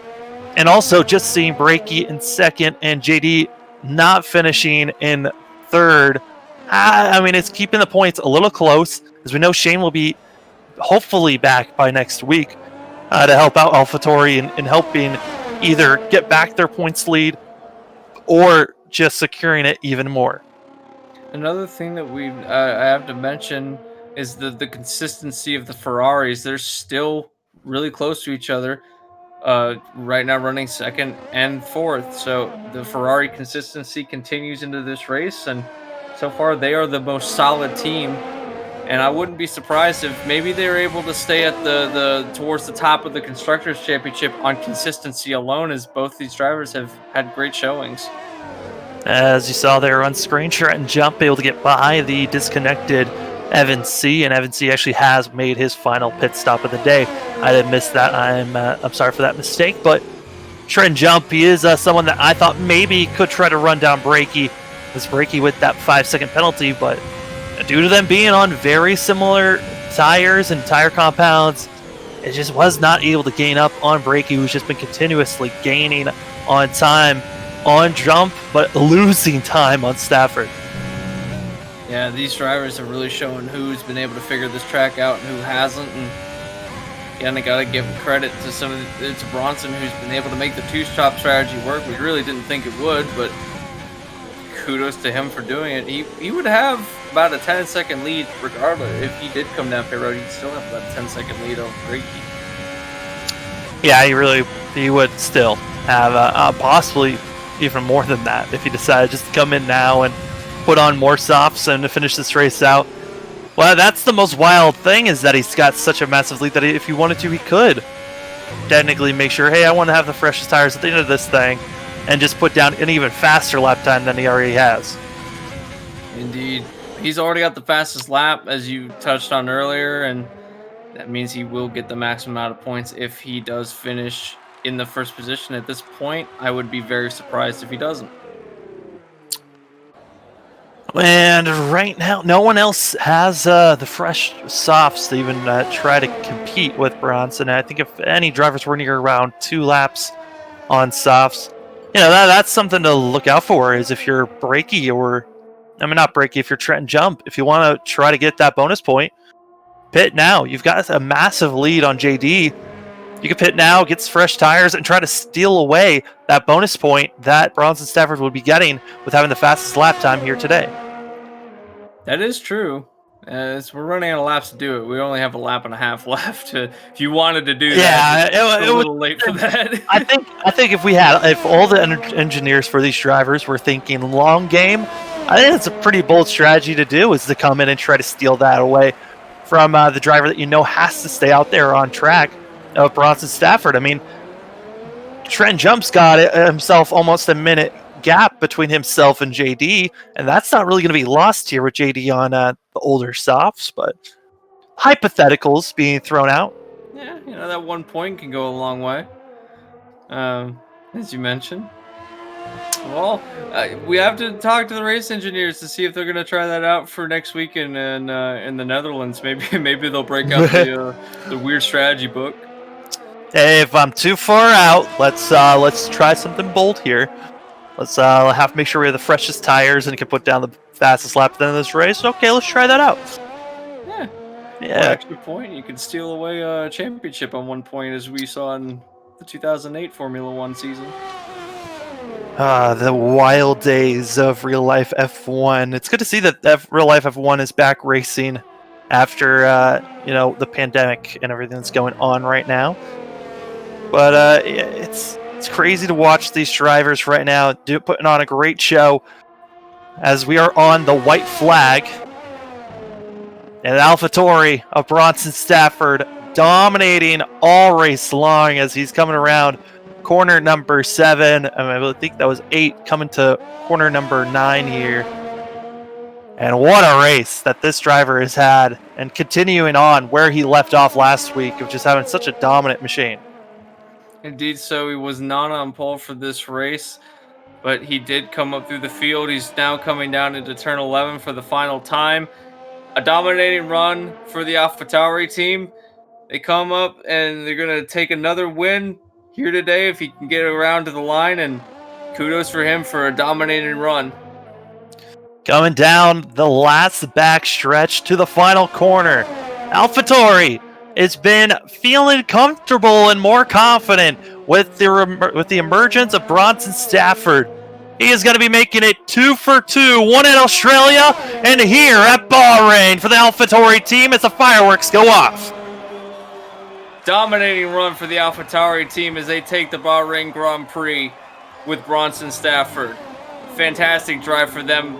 Good strategy is the biggest factor in today's race, as well as just pure speed from that team. Very good as we look back to Brakey, who's now coming through. He's not even down to turn 16 yet. He's on his way. He will take a podium tonight at Bahrain, as well as Trenton Jump if he can make it all the way to the end.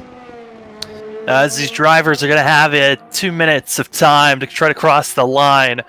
Brakey now coming down the front stretch in the Ferrari, second place, and also another. That is something we didn't notify. We did not know he had another 5-second penalty to serve.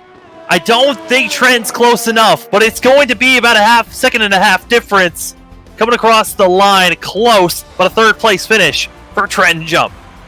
Yeah, he was just outside. He was 11 seconds behind, and there you go. Driver of the day, Bronson Stafford, dominating tonight, leading most of the race and taking the Bahrain Grand Prix, and he deserves this win.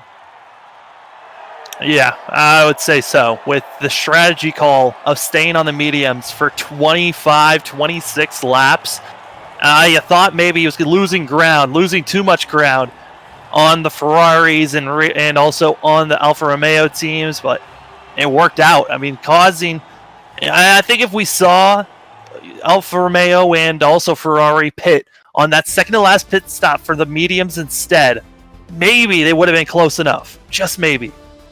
They would have been on a similar strategy for sure, and maybe they weren't thinking about that. I don't think anybody would have considered it, and Bronson seemed like he was the only one to do it. Started 4th, finishes 1st, 2 stops. The only other driver to do 2 stops is Evan, and he was on hards for most of the race.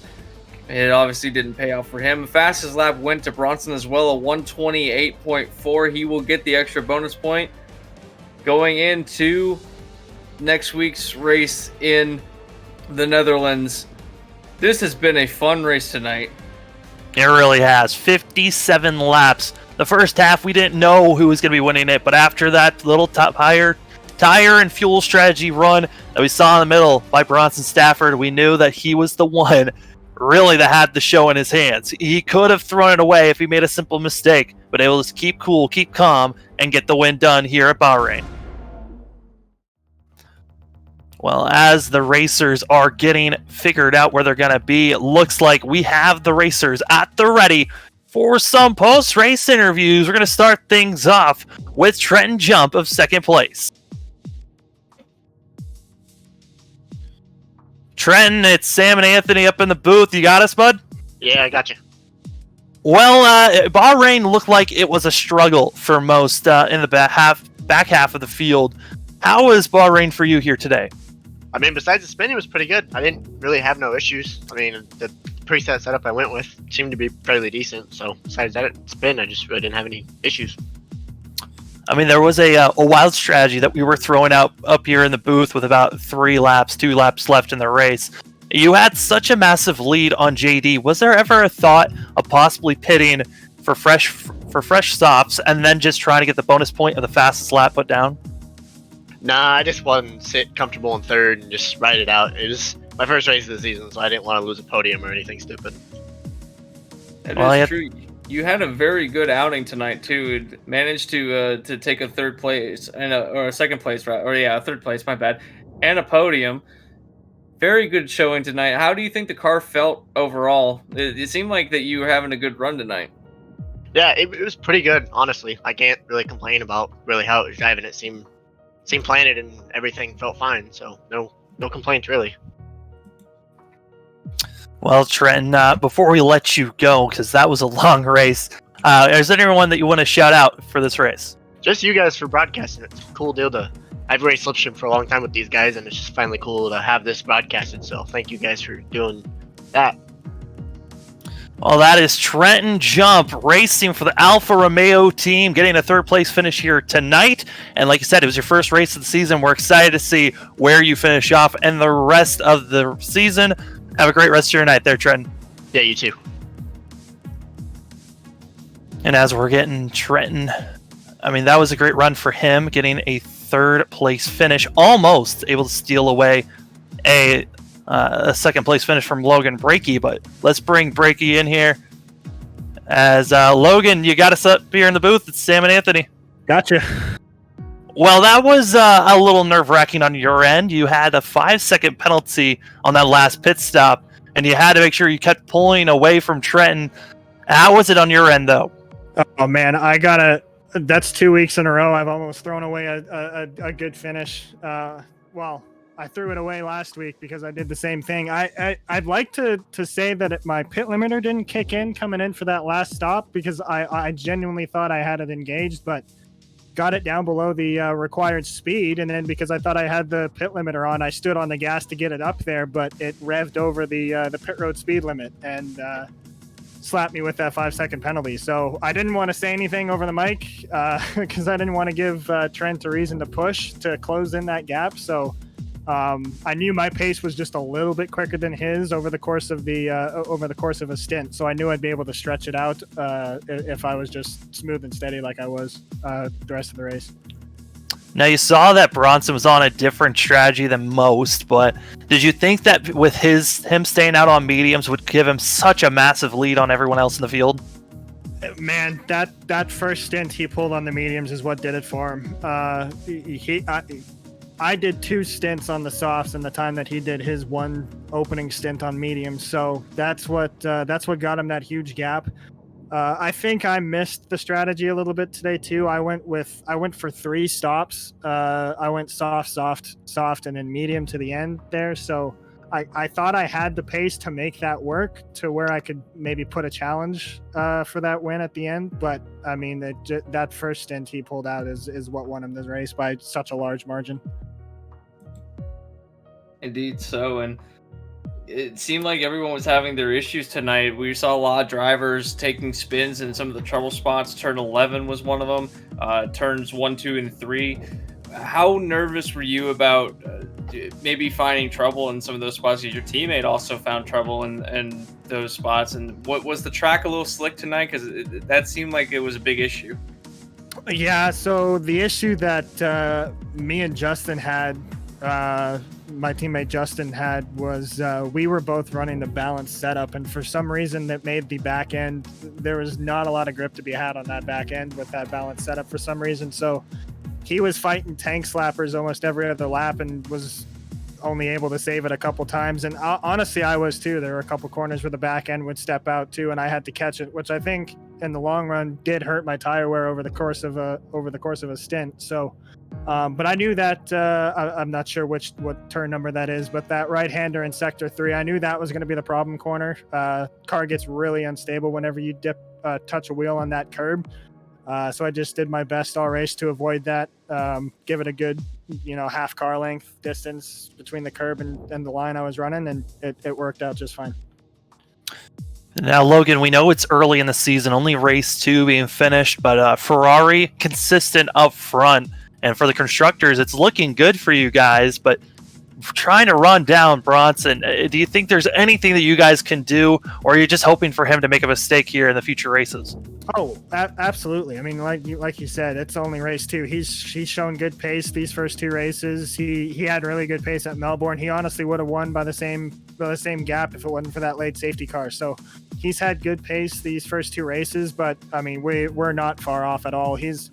I've raced with Bronson for many years, and when he goes to a place that he's not necessarily quick at, he can always find a strategy that will make him seem like he's quick, and that's what will win him races or get him up in a good finish. And that's exactly what happened here today. Is he might not have had the best pace, but he had the best strategy by a long shot. So it's far from over. We're definitely going to get some finish, some 1-2 finishes, some wins in there. This isn't over for sure. Well, Logan, before we let you go, we're going to hand the floor off to you for any shout-outs you got. Yeah, first off, thanks to you guys for broadcasting this. I know F1's not the most exciting thing to broadcast start to finish, as it gets pretty spread out there, so we appreciate you sticking it out for the hour and a half, hour 45 minutes that the race lasts, so appreciate you guys doing that.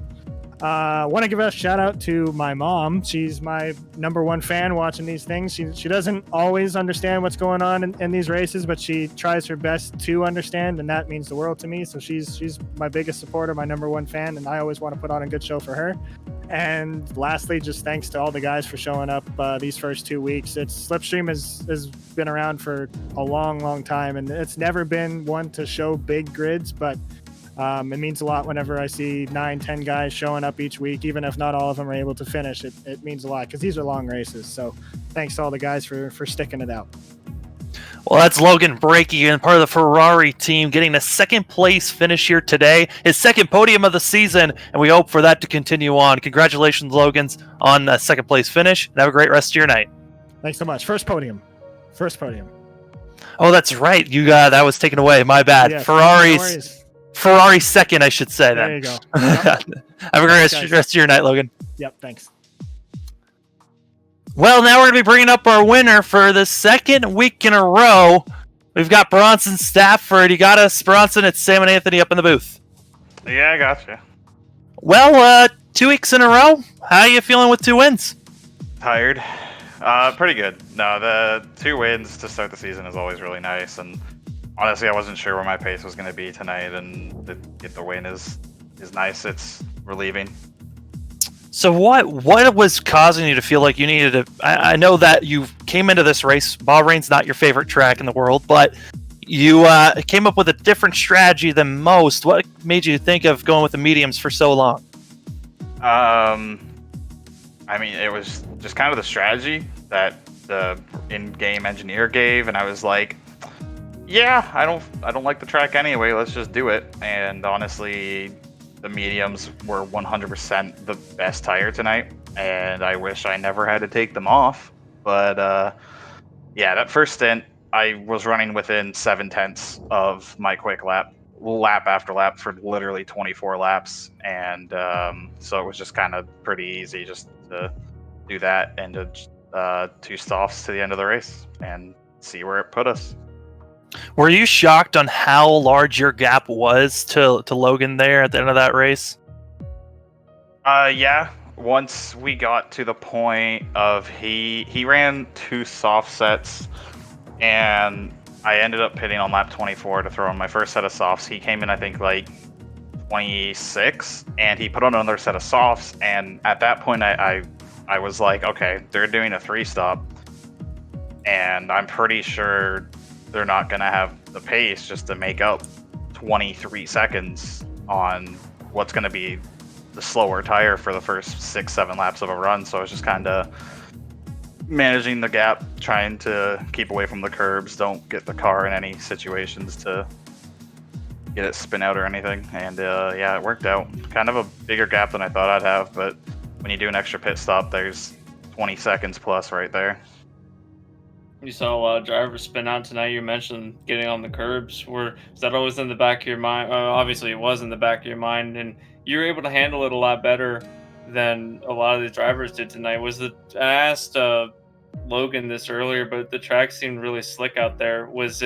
Did you feel like the track was a little bit loose tonight, or did you have any problems with it?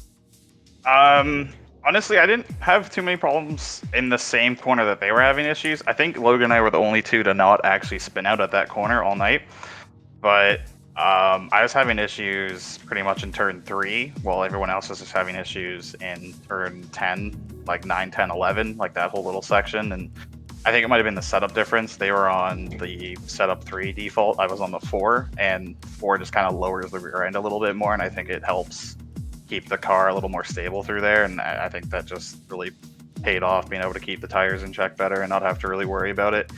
But I mean, right after 2 people spun off the bat, I just kind of kept keeping half a car width away from the paint and the curb just in case, because you never know.